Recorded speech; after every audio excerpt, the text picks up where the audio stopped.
ਕਾਂਡ 35ਵਾਂ। ਧਨਾਸਰੀ ਮਹੱਲਾ ਪਹਿਲਾ। ਘਰ ਦੂਜਾ ਅਸ਼ਟਪਦੀਆ। ਇੱਕ ਓੰਕਾਰ ਸਤਿਗੁਰ ਪ੍ਰਸਾਦ। ਗੁਰ ਸਾਗਰ ਰਤਨੀ ਭਰ ਪੂਰੇ। ਅੰਮ੍ਰਿਤ ਸੰਤ ਚੁਗ ਹੈ ਨਹੀਂ ਦੂਰੇ। ਹਰ ਰਸ ਚੋਗ ਚੁਗ ਹੈ ਪ੍ਰਭ ਭਾਵੈ। ਸਰਵਰ ਮਹਿ ਹੰਸ ਪ੍ਰਾਣ ਪਤ ਪਾਵੈ। ਕਿਆ ਬਗ ਬਪੜਾ ਛਪੜੀ ਨਹਾਇ। ਕੀਚੜ ਡੂਬੈ ਮੈਲ ਨ ਜਾਇ। ਰਹਾਉ ਰਖ ਰਖ ਚਰਨ ਧਰੇ ਵਿਚਾਰੀ। ਦੁਬਿਧਾ ਛੋੜ ਭਏ ਨਿਰੰਕਾਰੀ। ਮੁਕਤ ਪਦਾਰਥ ਹਰ ਰਸ ਚਾਖੇ। ਆਵਣ ਜਾਣ ਰਹੇ ਗੁਰ ਰਾਖੇ। ਮਸਤੂਆਣੇ ਦਾ ਨਾਮ ਗੁਰ ਸਾਗਰ ਸਾਹਿਬ ਰੱਖਣਾ। ਹੁਣ ਮਸਤੂਆਣੇ ਦਾ ਸਰੋਵਰ ਤਿਆਰ ਹੋ ਗਿਆ। ਸੰਤ ਜੀ ਮਹਾਰਾਜ ਦੀ ਆਗਿਆ ਨਾਲ ਸਾਧ ਸੰਗਤ ਨੇ ਕੜਾਹ ਪ੍ਰਸ਼ਾਦ ਦੀ ਦੇਗ ਤਿਆਰ ਕੀਤੀ। ਆਸਾ ਜੀ ਦੀ ਵਾਰ ਦੇ ਭੋਗ ਦੇ ਮਗਰੋਂ ਅਰਦਾਸਾ ਸੋਧਨ ਵੇਲੇ ਇਹ ਬੇਨਤੀ ਕੀਤੀ ਗਈ। ਹੇ ਸੱਚੇ ਪਾਤਸ਼ਾਹ ਗੁਰੂ ਨਾਨਕ ਦੇਵ ਜੀ, ਤੁਸੀਂ ਆਪਣੇ ਸਰੂਪ ਸ੍ਰੀ ਗੁਰੂ ਗ੍ਰੰਥ ਸਾਹਿਬ ਜੀ ਦੁਆਰਾ ਇਸ ਤੀਰਥ ਦਾ ਨਾਮ ਬਖਸ਼ੋ। ਇਹ ਆਪ ਦੀ ਮਹਾ ਕਿਰਪਾ ਤੇ ਪ੍ਰੇਰਣਾ ਦੁਆਰਾ ਤਿਆਰ ਹੋਇਆ ਹੈ। ਕਿਸੇ ਜੀਵ ਦੀ ਕੀ ਤਾਕਤ ਹੈ ਇਸ ਘੋਰ ਕਲਯੁਗ ਦੇ ਸਮੇਂ ਵਿੱਚ ਮਹਾ ਤੀਰਥ ਪ੍ਰਗਟ ਕਰ ਸਕੇ। ਅਰਦਾਸੇ ਦੇ ਮਗਰੋਂ ਜਦ ਸ੍ਰੀ ਗੁਰੂ ਗ੍ਰੰਥ ਸਾਹਿਬ ਜੀ ਦਾ ਵਾਕ ਲਿਆ ਤਾਂ ਮਹਾਰਾਜ ਨੇ ਇਹ ਹੁਕਮ ਧੁਰੋਂ ਭੇਜਿਆ। ਗੁਰ ਸਾਗਰ ਰਤਨੀ ਭਰ ਪੂਰੇ। ਅੰਮ੍ਰਿਤ ਸੰਤ ਚੁਗ ਹੈ ਨਹੀਂ ਦੂਰੇ। ਹੁਕਮ ਸੰਪੂਰਨ ਹੋਣ ਦੇ ਮਗਰੋਂ ਸੰਤ ਜੀ ਮਹਾਰਾਜ ਨੇ ਆਖਿਆ ਕਿ ਭਾਈ, ਸਤਿਗੁਰੂ ਨੇ ਆਪਣੀ ਮਿਹਰ ਦੁਆਰਾ ਪੂਰਾ ਹੀ ਨਾਮ ਭੇਜ ਦਿੱਤਾ ਹੈ। ਅੱਜ ਤੋਂ ਇਸ ਤੀਰਥ ਦਾ ਨਾਮ ਗੁਰ ਸਾਗਰ ਸਾਹਿਬ ਹੋਇਆ। ਥੋੜੇ ਹੀ ਦਿਨਾਂ ਮਗਰੋਂ ਸੰਗਰੂਰ ਦੀ ਸੰਗਤ ਸੰਤ ਜੀ ਮਹਾਰਾਜ ਨੂੰ ਸ਼ਹਿਰ ਲੈ ਗਈ ਅਤੇ ਇਥੋਂ ਸ਼ਹਿਰੋਂ ਬਾਹਰ ਭਾਈ ਬਸੰਤ ਸਿੰਘ ਜੀ ਦੀ ਧਰਮਸ਼ਾਲਾ ਵਿੱਚ ਡੇਰਾ ਕਰਵਾ ਦਿੱਤਾ। ਇੱਥੇ ਸੰਤ ਜੀ 3 ਮਹੀਨੇ ਬਿਰਾਜੇ। ਇਹਨਾਂ ਦਿਨਾਂ ਵਿੱਚ ਲਾਹੌਰ ਤੋਂ ਇੱਕ ਪ੍ਰੇਮੀ ਨੇ ਗੁਰੂ ਸਾਹਿਬ ਵਾਸਤੇ ਪੱਥਰ ਭੇਜਿਆ। ਸਤਿਗੁਰੂ ਦੀ ਸੇਵਾ ਜਾਣ ਕੇ ਅਤੇ ਪੱਥਰ ਨੂੰ ਟੁੱਟਣ ਤੋਂ ਬਚਾਉਣ ਲਈ ਸਾਧ ਸੰਗਤ ਨੇ ਇਹਨਾਂ ਪੱਥਰਾਂ ਨੂੰ ਆਪਣੇ ਸਿਰਾਂ ਤੇ ਚੁੱਕ ਕੇ ਗੁਰਦੁਆਰਾ ਸਾਹਿਬ ਲੈ ਆਂਦਾ। ਇੱਕ ਦਿਨ ਸਾਧ ਸੰਗਤ ਨੂੰ ਇਹ ਸੇਵਾ ਕਰਦਿਆਂ ਵੇਖ ਕੇ ਸੰਤ ਜੀ ਮਹਾਰਾਜ ਬੜੇ ਹੀ ਪ੍ਰਸੰਨ ਹੋਏ ਅਤੇ ਆਪਣੇ ਨਿੱਜ ਸੇਵਕ ਗੜਵਈ ਭਾਈ ਹਰੀ ਸਿੰਘ ਜੀ ਨੂੰ ਫਰਮਾਇਆ ਕਿ ਇਹਨਾਂ ਸਿੰਘਾਂ ਦੀ ਸੇਵਾ ਧਨ ਹੈ। ਅੱਜ ਇਹਨਾਂ ਨੂੰ ਸ਼ਹਿਰੋਂ ਮਠਿਆਈ ਲਿਆ ਕੇ ਪ੍ਰਸੰਨ ਕਰੋ। ਹੁਕਮ ਮੰਨ ਭਾਈ ਹਰੀ ਸਿੰਘ ਜੀ ਨੇ ਵੱਡੀਆਂ 3 ਪ੍ਰਾਂਤਾਂ ਲੱਡੂਆਂ ਦੀਆਂ ਲਿਆਂਦੀਆਂ ਅਤੇ ਸਾਧ ਸੰਗਤ ਨੂੰ ਛਕਾ ਕੇ ਉਹਨਾਂ ਦੀ ਪ੍ਰਸੰਨਤਾ ਲਈ। ਸੰਤ ਜੀ ਮਹਾਰਾਜ ਸ਼ਹਿਰ ਵਿੱਚ ਦੋਵੇਂ ਵਕਤ ਦੀਵਾਨ ਸਜਾਉਂਦੇ। ਸਵੇਰੇ 4 ਤੋਂ 7 ਵਜੇ ਤੱਕ ਆਸਾ ਜੀ ਦੀ ਵਾਰ ਦਾ ਕੀਰਤਨ ਹੁੰਦਾ। ਸ਼ਾਮ ਨੂੰ 4 ਵਜੇ ਦੀਵਾਨ ਸ਼ੁਰੂ ਹੋ ਜਾਂਦਾ ਅਤੇ ਰਹਿਰਾਸ ਦੇ ਭੋਗ ਮਗਰੋਂ ਸਮਾਪਤ ਹੋ ਜਾਂਦਾ। ਅੰਮ੍ਰਿਤ ਵੇਲੇ ਦੀਵਾਨ ਤੋਂ ਉੱਠਦਿਆਂ ਹੀ ਸੰਤ ਜੀ ਮਹਾਰਾਜ ਬਾਹਰ ਦੂਰ ਨਿਕਲ ਜਾਂਦੇ। ਕੁਛ ਚਿਰ ਤੁਰਨ ਫਿਰਨ ਮਗਰੋਂ ਇੱਕ ਇਕਾਂਤ ਦਰਖਤ ਦੇ ਹੇਠ ਬੈਠ ਜਾਂਦੇ। ਫਿਰ 9:30 ਵਜੇ ਡੇਰੇ ਆ ਜਾਂਦੇ। ਪ੍ਰਸ਼ਾਦ ਛਕ ਕੇ 10 ਵਜੇ ਆਪਣੇ ਚੁਬਾਰੇ ਦਾ ਦਰਵਾਜ਼ਾ ਬੰਦ ਕਰ ਲੈਂਦੇ ਅਤੇ 3 ਵਜੇ ਖੋਲ੍ਹਦੇ। 5 ਘੰਟੇ ਇੱਕ ਰਸ ਆਰਾਮ ਕਰਦੇ ਅਤੇ ਇਕਾਂਤ ਦਾ ਰੰਗ ਮਾਣਦੇ।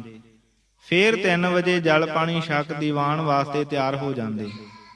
ਸ਼ਾਮ ਦੇ ਦੀਵਾਨ ਦੇ ਭੋਗ ਮਗਰੋਂ ਪ੍ਰਸ਼ਾਦਾ ਛਕ ਕੇ ਮੰਜੀ ਤੇ ਸੱਜ ਜਾਂਦੇ ਅਤੇ ਸਾਧ ਸੰਗਤ ਨੂੰ ਦਰਸ਼ਨ ਦੇ ਕੇ ਨਿਹਾਲ ਕਰਦੇ। ਇਸ ਸਮੇਂ ਕਈ ਪ੍ਰੇਮੀ ਆ ਕੇ ਆਪਣੇ ਨਿੱਜ ਦੇ ਪ੍ਰਸ਼ਨ ਕਰਕੇ ਭਰਮ ਅੰਧੇਰੇ ਨੂੰ ਦੂਰ ਕਰਦੇ। ਹੁਣ ਤਾਂ ਦੀਵਾਨ ਮਹੱਲੇ ਮਹੱਲੇ ਲੱਗਣੇ ਸ਼ੁਰੂ ਹੋ ਗਏ। ਸੰਤ ਜੀ ਮਹਾਰਾਜ ਸਿੱਧੀਆਂ ਧਾਰਨਾ ਵਿੱਚ ਸ਼ਬਦ ਪੜ੍ਹਦੇ ਅਤੇ ਚਿੱਤ ਵਿੱਚ ਇਹ ਪ੍ਰੇਮ ਹੁੰਦਾ ਕਿ ਸਾਰੀ ਸੰਗਤ ਮਿਲ ਕੇ ਉੱਚੀ ਸੁਰ ਵਿੱਚ ਗੁਰਬਾਣੀ ਗਾਵੇ। ਇਸ ਤਰ੍ਹਾਂ ਮਾਈ ਭਾਈ ਨੂੰ ਗੁਰਬਾਣੀ ਕੰਠ ਹੋ ਗਈ ਅਤੇ ਸੰਗਰੂਰ ਵਿੱਚ ਸਤ ਸੰਗ ਦਾ ਮੁੱਢ ਬੱਝ ਗਿਆ। ਇਹਨਾਂ ਦਿਨਾਂ ਵਿੱਚ ਸੰਤ ਜੀ ਮਹਾਰਾਜ 2 ਵਕਤ ਜਲ ਪਾਣੀ ਅਤੇ ਪ੍ਰਸ਼ਾਦ ਵੇਲੇ ਦਹੀਂ ਹੀ ਛਕਦੇ।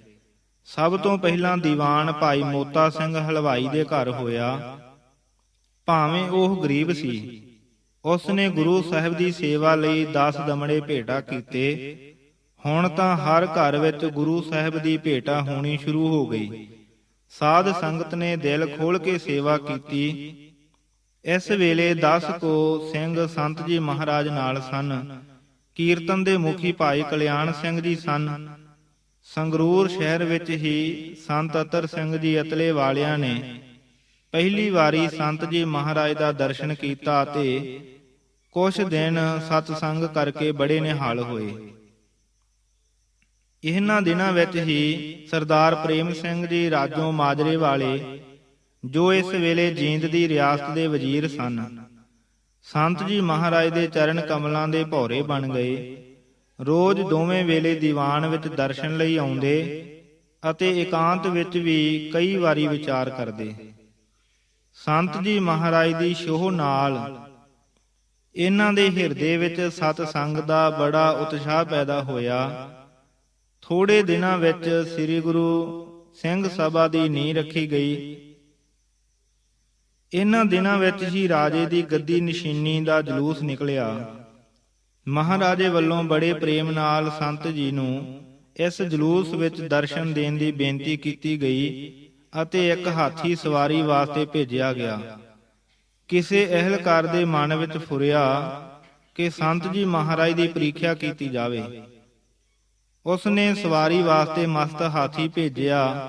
ਜਦੋਂ ਸੰਤ ਜੀ ਮਹਾਰਾਜ ਉਸ ਦੀ ਪਿੱਠ ਤੇ ਸਵਾਰ ਹੋ ਗਏ, ਉਹ ਅਡੋਲ ਲੇਲੇ ਵਾਂਗੂ ਸਾਰਾ ਦਿਨ ਜਲੂਸ ਵਿੱਚ ਰਿਹਾ। ਜਲੂਸ ਦੇ ਮਗਰੋਂ ਸਾਰੇ ਪਹਿਲਵਾਨ ਜੋ ਕੁਸ਼ਤੀ ਲੜਨ ਆਏ ਸਨ, ਸੰਤ ਜੀ ਮਹਾਰਾਜ ਦੇ ਚਰਨਾਂ ਵਿੱਚ ਹਾਜ਼ਰ ਹੋਏ। ਸੰਤ ਜੀ ਬੜੇ ਪ੍ਰਸੰਨ ਹੋਏ ਤੇ ਉਹਨਾਂ ਨੂੰ ਨਾਮ ਜਪਣ ਦਾ ਉਪਦੇਸ਼ ਕੀਤਾ।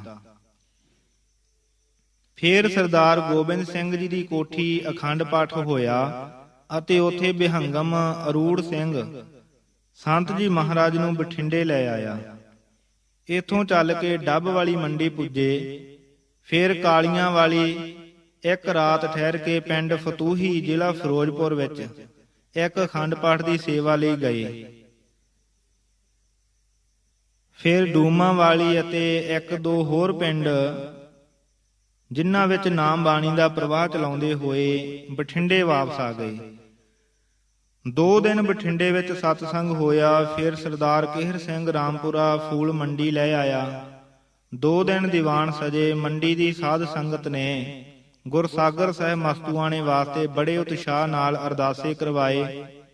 ਇਥੋਂ ਫੂਲ ਮਹਾਰਾਜ ਰਾਮਪੁਰਾ ਅਤੇ ਮਿੱਲ ਤੋਂ ਹੁੰਦੇ ਹੋਏ ਮੁੜ ਫੇਰ ਸੰਗਰੂਰ ਆ ਗਏ ਅਤੇ ਉਸੇ ਧਰਮਸ਼ਾਲਾ ਵਿੱਚ ਡੇਰਾ ਕੀਤਾ।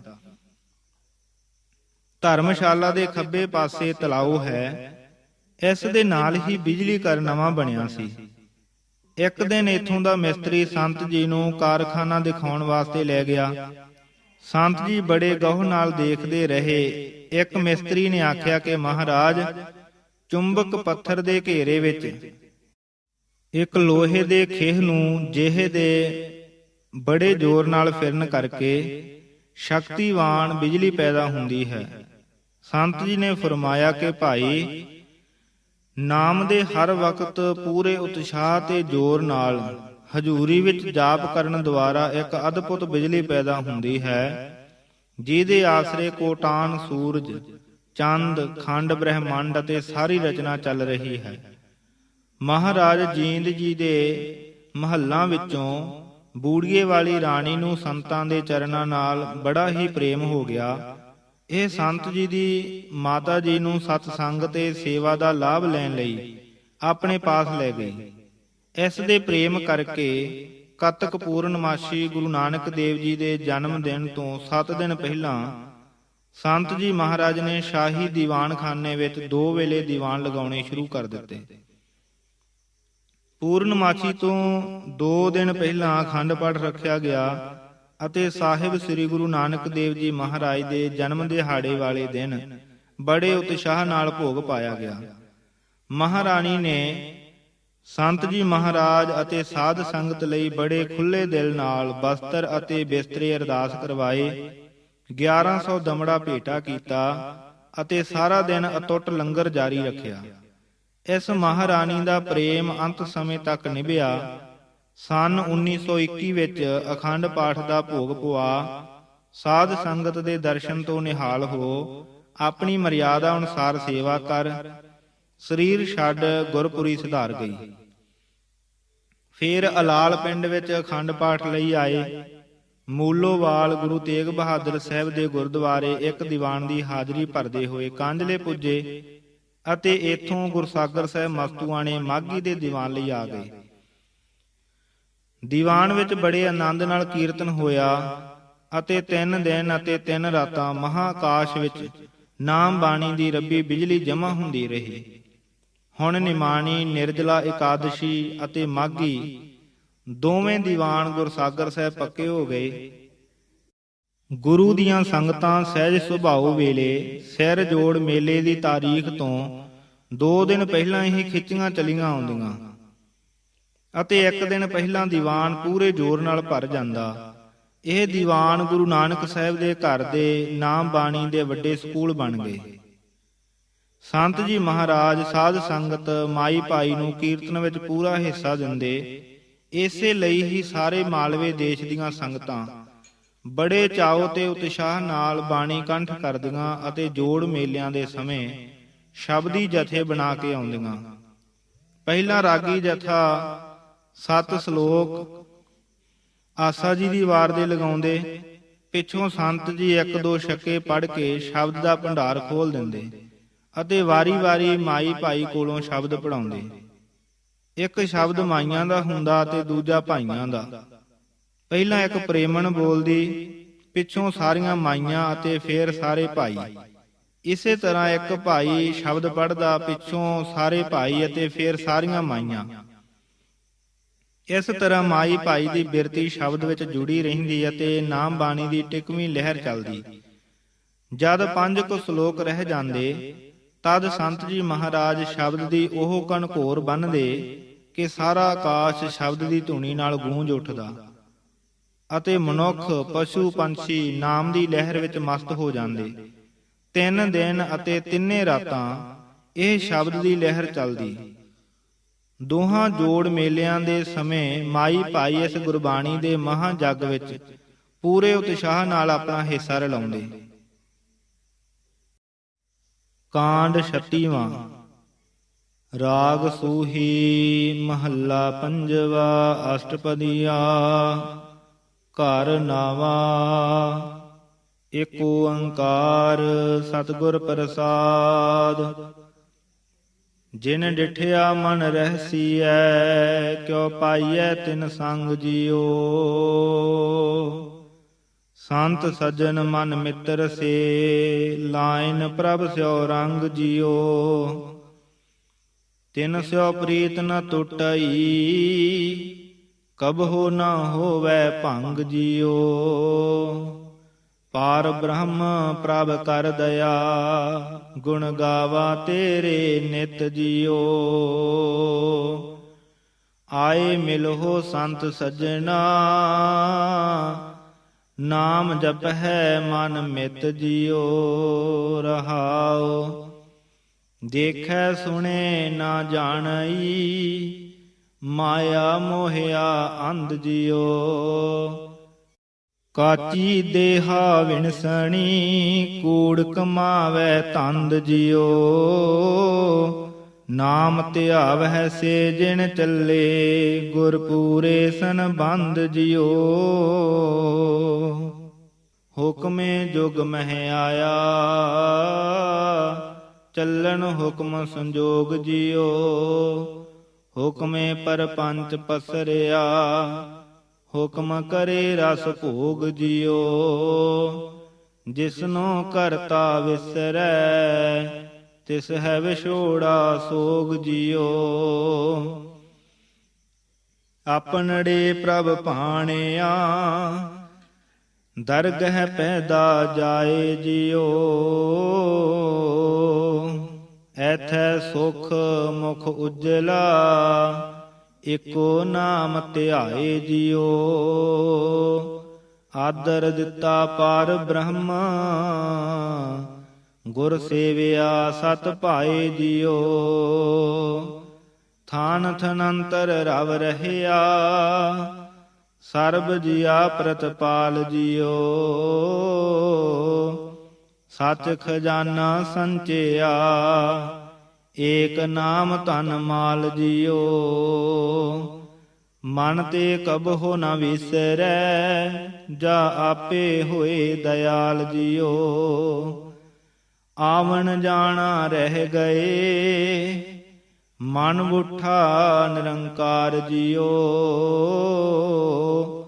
ਤਾ ਕਾ ਅੰਤ ਨ ਪਾਈਐ ਉੱਚਾ ਅਗਮ ਅਪਾਰ ਜਿਉ।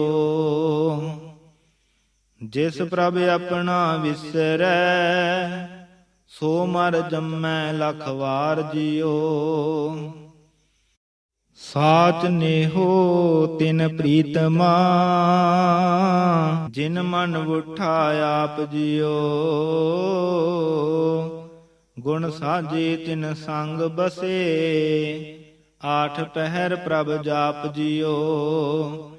ਰੰਗ ਰਤੇ ਪਰਮੇਸ਼ਰੈ ਬਿਨ ਸੇ ਸਗਲ ਸੰਤਾਪ ਜਿਉ। ਤੂੰ ਕਰਤਾ ਤੂੰ ਕਰਨਹਾਰ ਤੂੰ ਹੈ ਏਕ ਅਨੇਕ ਜਿਉ। ਤੂੰ ਸਮਰੱਥ ਤੂੰ ਸਰਬ ਮੈਂ ਤੂੰ ਹੈ ਬੁੱਧ ਵਿਵੇਕ ਜਿਉ। ਨਾਨਕ ਨਾਮ ਸਦਾ ਜਪੀ ਭਗਤ ਜਨਾ ਕੀ ਟੇਕ ਜਿਉ। ਮਾਘੀ ਦੇ ਜੋੜ ਮੇਲੇ ਤੇ ਇਥੋਂ ਜਮਾਂਦਾਰ ਜਸਵੰਤ ਸਿੰਘ ਜੀ ਮਹਾਰਾਜ ਨੂੰ ਸੁਨਾਮ ਲੈ ਆਇਆ ਅਤੇ ਅੱਗੇ ਲਹਿਰੇ ਦੇ ਸਟੇਸ਼ਨ ਤੇ ਉਤਾਰ ਕੇ ਆਪਣੇ ਘਰ ਆਨੰਦ ਕਾਰਜ ਲਈ ਲੈ ਗਿਆ। ਇਸ ਆਨੰਦ ਕਾਰਜ ਦੇ ਮਗਰੋਂ ਸੰਤ ਜੀ ਮਹਾਰਾਜ ਭਾਈ ਨਰੈਣ ਸਿੰਘ ਦੇ ਪੁੱਤਰ ਦੇ ਆਨੰਦ ਕਾਰਜ ਤੇ ਪਿੰਡ ਰਾਮਗੜ੍ਹ ਵਿਖੇ ਜੰਝ ਤੋਂ ਪਹਿਲੇ ਹੀ ਪਹੁੰਚ ਗਏ। ਇਥੋਂ ਸਰਦਾਰ ਹਰੀ ਸਿੰਘ ਚਾਂਗਲੀ ਵਾਲਾ ਆਪਣੇ ਨਗਰ ਲੈ ਗਿਆ ਅਤੇ ਬੜੇ ਪ੍ਰੇਮ ਤੇ ਉਤਸ਼ਾਹ ਨਾਲ ਸ੍ਰੀ ਗੁਰੂ ਗ੍ਰੰਥ ਸਾਹਿਬ ਦਾ ਅਖੰਡ ਪਾਠ ਕਰਾਇਆ।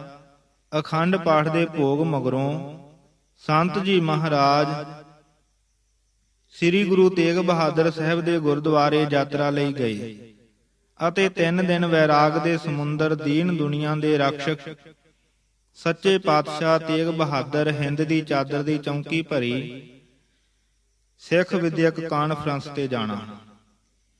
ਹੁਣ ਸੰਤ ਜੀ ਮਹਾਰਾਜ ਨੇ ਇੱਕ ਅਚਰਜ ਕੌਤਕ ਵਰਤਾਇਆ।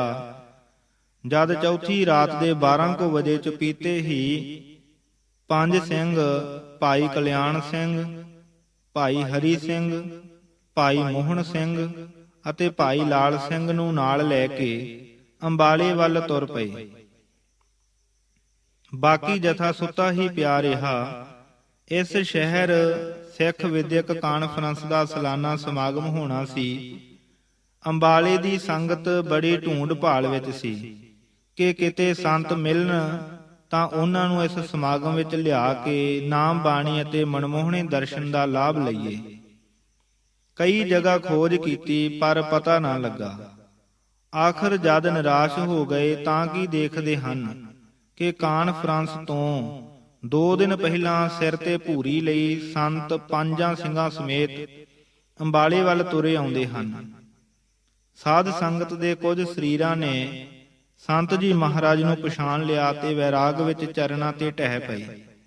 ਫਿਰ ਹੱਥ ਜੋੜ ਕੇ ਆਖਿਆ, ਸੱਚੇ ਪਾਤਸ਼ਾਹ, ਅਸੀਂ ਤਾਂ ਭਾਲਦੇ ਥੱਕ ਗਏ, ਕਿਧਰੇ ਹਜੂਰ ਦਾ ਪਤਾ ਨਾ ਲੱਗਾ, ਪਰ ਤੁਸੀਂ ਧੰਨ ਹੋ, ਸਾਡੇ ਗਰੀਬਾਂ ਦੀ ਪ੍ਰੇਮ ਦੀ ਤਾਰ ਆਪਣੇ ਆਪ ਹੀ ਬੁੱਝ ਲਈ ਅਤੇ ਅਸ਼ੋਪ ਹੀ ਦਰਸ਼ਨ ਦੇ ਕੇ ਨਿਹਾਲ ਕੀਤਾ। ਸੰਤ ਜੀ ਮਹਾਰਾਜ ਦੇ ਪਹੁੰਚਣ ਦੀ ਖਬਰ ਸਾਰੇ ਅੰਬਾਲੇ ਸ਼ਹਿਰ ਵਿੱਚ ਬਿਜਲੀ ਵਾਂਗ ਫੈਲ ਗਈ। ਸੰਗਤਾਂ ਦਰਸ਼ਨ ਲਈ ਟੁੱਟ ਪਈਆਂ। ਇਹਨਾਂ ਨੂੰ ਨਿਹਾਲ ਕਰ ਪ੍ਰਸ਼ਾਦ ਛਕ ਆਪਣੇ ਆਸਣ ਤੇ ਚਲੇ ਗਏ। ਨਿਤਨੇਮ ਅਨੁਸਾਰ 4 ਵਜੇ ਦੀਵਾਨ ਦੀ ਤਿਆਰੀ ਕੀਤੀ। ਸਵੇਰੇ ਸ਼ਾਮ ਬੜੇ ਭਾਰੀ ਦੀਵਾਨ ਸਜਦੇ ਰਹੇ।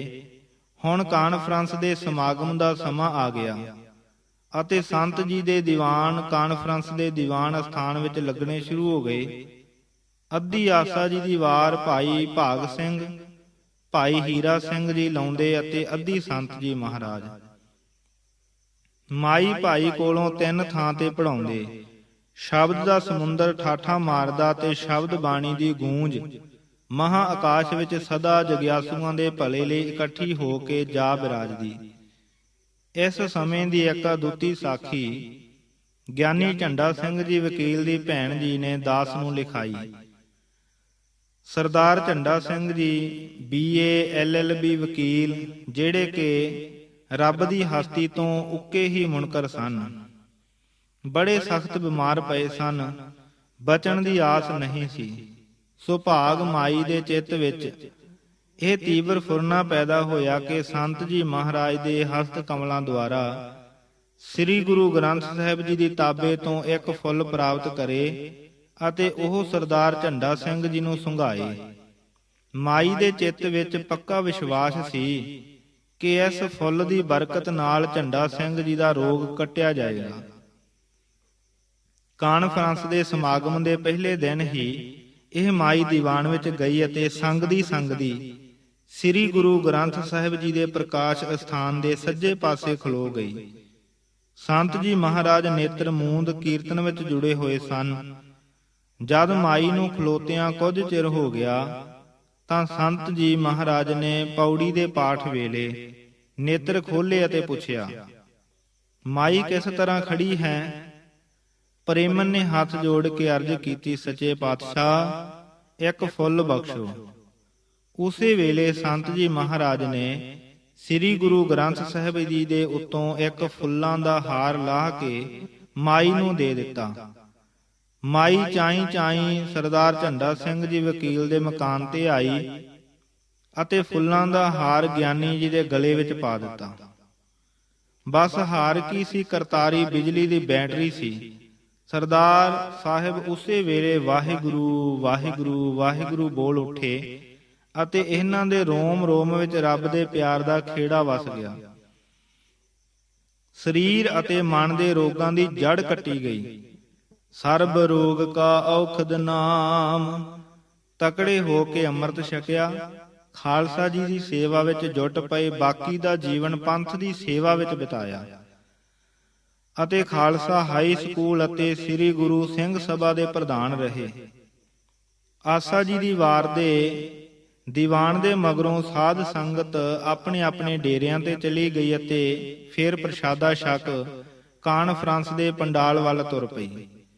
ਸਾਰੇ ਆਪਣੀਆਂ ਆਪਣੀਆਂ ਸੀਟਾਂ ਤੇ ਬੈਠ ਗਏ। ਐਨ 10 ਵਜੇ ਪੰਡਾਲ ਭਰ ਗਿਆ।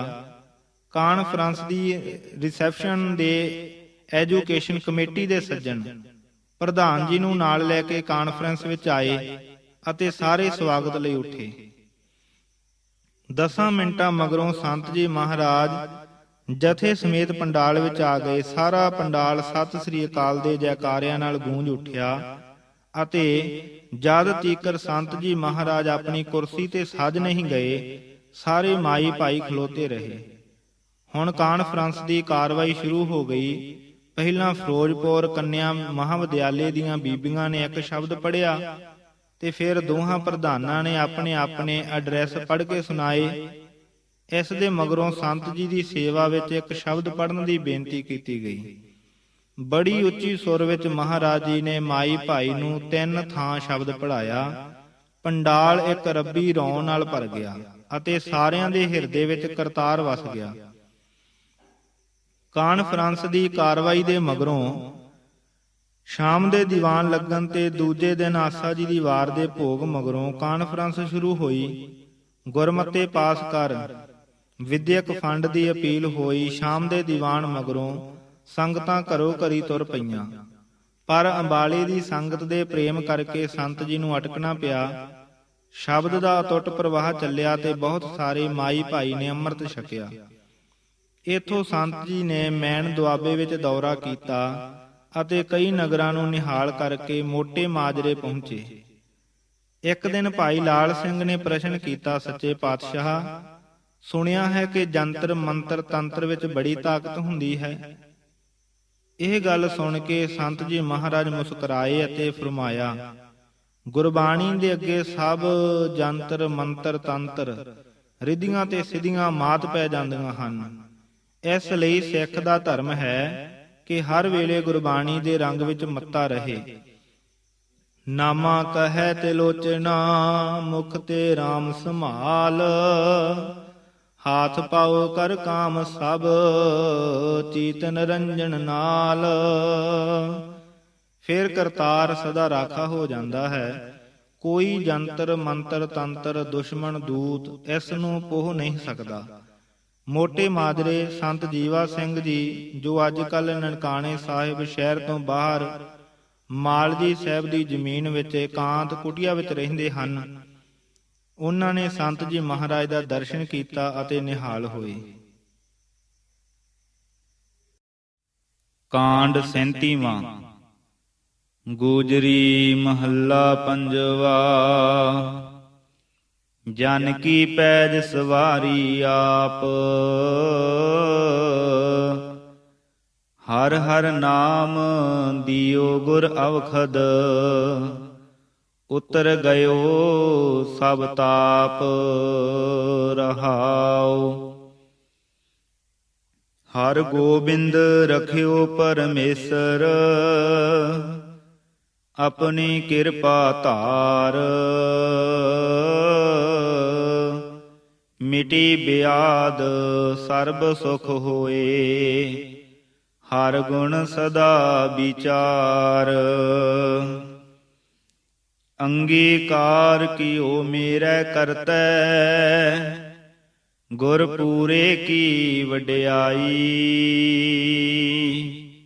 ਅਬ ਚਲ ਨੀਵ ਧਰੀ ਗੁਰ ਨਾਨਕ, ਨਿਤ ਨਿਤ ਚੜ੍ਹੈ ਸਵਾਈ। ਸੰਨ 1906 ਦੀ ਨਿਮਾਣੀ ਦੇ ਜੋੜ ਮੇਲੇ ਵਿੱਚ ਸੰਤ ਜੀ ਮਹਾਰਾਜ ਨੇ ਗੁਰਸਾਗਰ ਸਾਹਿਬ ਸਕੂਲ ਖੁਲਵਾਏ ਜਾਣ ਦੀ ਆਗਿਆ ਕੀਤੀ ਸੀ ਅਤੇ ਸਰਦਾਰ ਨਿਹਾਲ ਸਿੰਘ ਜੀ ਨੇ ਇਸ ਲਈ ਅਪੀਲ ਕੀਤੀ। ਸਾਧ ਸੰਗਤ ਨੇ ਜੋ ਮਾਇਆ ਅਰਦਾਸ ਕਰਾਈ, ਉਹ ਸੰਤ ਜੀ ਮਹਾਰਾਜ ਨੇ ਪਟਿਆਲੇ ਦੀ ਦਸਵੰਧ ਕਮੇਟੀ ਦੇ ਸਪੁਰਦ ਕੀਤੀ ਸੀ। ਉਹਨਾਂ ਨੂੰ ਸੰਤ ਜੀ ਨੇ ਹੁਕਮ ਦਿੱਤਾ ਕਿ ਭਾਈ ਮਸਤੂਆਣੇ ਵਿੱਚ ਸਕੂਲ ਚਲਾਓ। ਦਾਸ ਨੇ ਸੰਤ ਤੇਜਾ ਸਿੰਘ ਜੀ ਵੀ ਇਸ ਸਮੇਂ ਵਿਦਿਆ ਦੀ ਸੇਵਾ ਲਈ ਆਪਣਾ ਸਰੀਰ ਅਰਦਾਸ ਕਰਵਾਇਆ ਸੀ। ਆਗਿਆ ਮੰਗਣ ਪਰ ਸੰਤ ਜੀ ਮਹਾਰਾਜ ਵੱਲੋਂ ਪੱਛਮ ਦੇਸ਼ ਜਾ ਕੇ ਵਿਦਿਆ ਪੜ੍ਹਨ ਦਾ ਹੁਕਮ ਹੋਇਆ ਸੀ। ਸੰਤ ਜੀ ਮਹਾਰਾਜ ਨੇ ਫਰਮਾਇਆ ਸੀ ਕਿ ਅਸੀਂ ਪਿੱਛੋਂ ਸਹਾਇਤਾ ਭਿਜਵਾਉਂਦੇ ਰਹਾਂਗੇ। ਇਸ ਮੌਕੇ ਤੇ ਭਾਈ ਲਾਲ ਸਿੰਘ ਜੀ ਉਪਦੇਸ਼ਕ, ਜਿਨ੍ਹਾਂ ਨੇ ਕਿ ਗੁਜਰਾਂਵਾਲੇ ਉਪਦੇਸ਼ਕ ਕਾਲਜ ਯਤੀਮਖਾਨੇ ਵਿੱਚ ਅਟੁੱਟ ਸੇਵਾ ਕੀਤੀ ਸੀ, ਮੌਜੂਦ ਸਨ।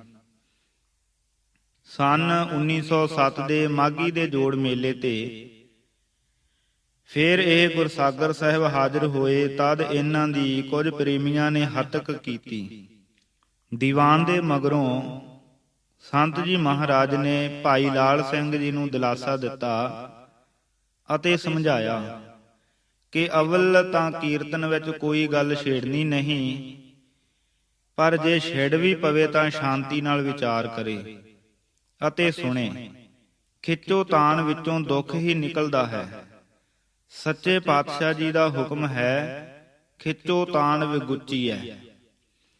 ਫਿਰ ਸੰਤ ਜੀ ਮਹਾਰਾਜ ਨੇ ਭਾਈ ਲਾਲ ਸਿੰਘ ਜੀ ਨੂੰ ਧੀਰਜ ਬੰਧਾਈ ਅਤੇ ਆਖਿਆ ਕਿ ਮਾਨ ਅਭਿਮਾਨ ਮੰਦੇ ਸੋ ਸੇਵਕ ਨਾਹੀ, ਤਤ ਸਮੰਦਰਸੀ ਸੰਤ ਹੋ ਕੋਈ ਕੋਟ ਮੰਦਾਹੀ। ਤੁਸੀਂ ਇਸ ਗੱਲ ਦਾ ਰੋਸ ਨਹੀਂ ਕਰਨਾ।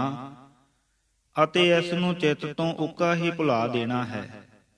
ਭਾਈ ਲਾਲ ਸਿੰਘ ਜੀ ਨੇ 7 ਬਚਨ ਕੀਤਾ ਅਤੇ ਆਖਿਆ ਕਿ ਹਜ਼ੂਰ ਦੀ ਮਿਹਰ ਹੋਵੇ ਤਾਂ ਇਹ ਬਿਰਤੀ ਨਿਭ ਸਕਦੀ ਹੈ।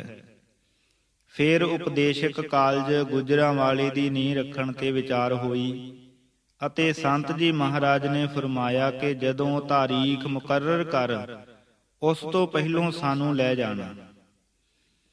ਸੋ 20 ਫਰਵਰੀ 1907 ਵਿੱਚ ਸੰਤ ਜੀ ਮਹਾਰਾਜ ਗੁਜਰਾਂਵਾਲੇ ਆਏ ਤੇ 12 ਫੱਗਣ 23 ਫਰਵਰੀ ਨੂੰ ਉਪਦੇਸ਼ਕ ਕਾਲਜ ਗੁਜਰਾਂਵਾਲੇ ਦਾ ਬੁਨਿਆਦੀ ਪੱਥਰ ਰੱਖਿਆ।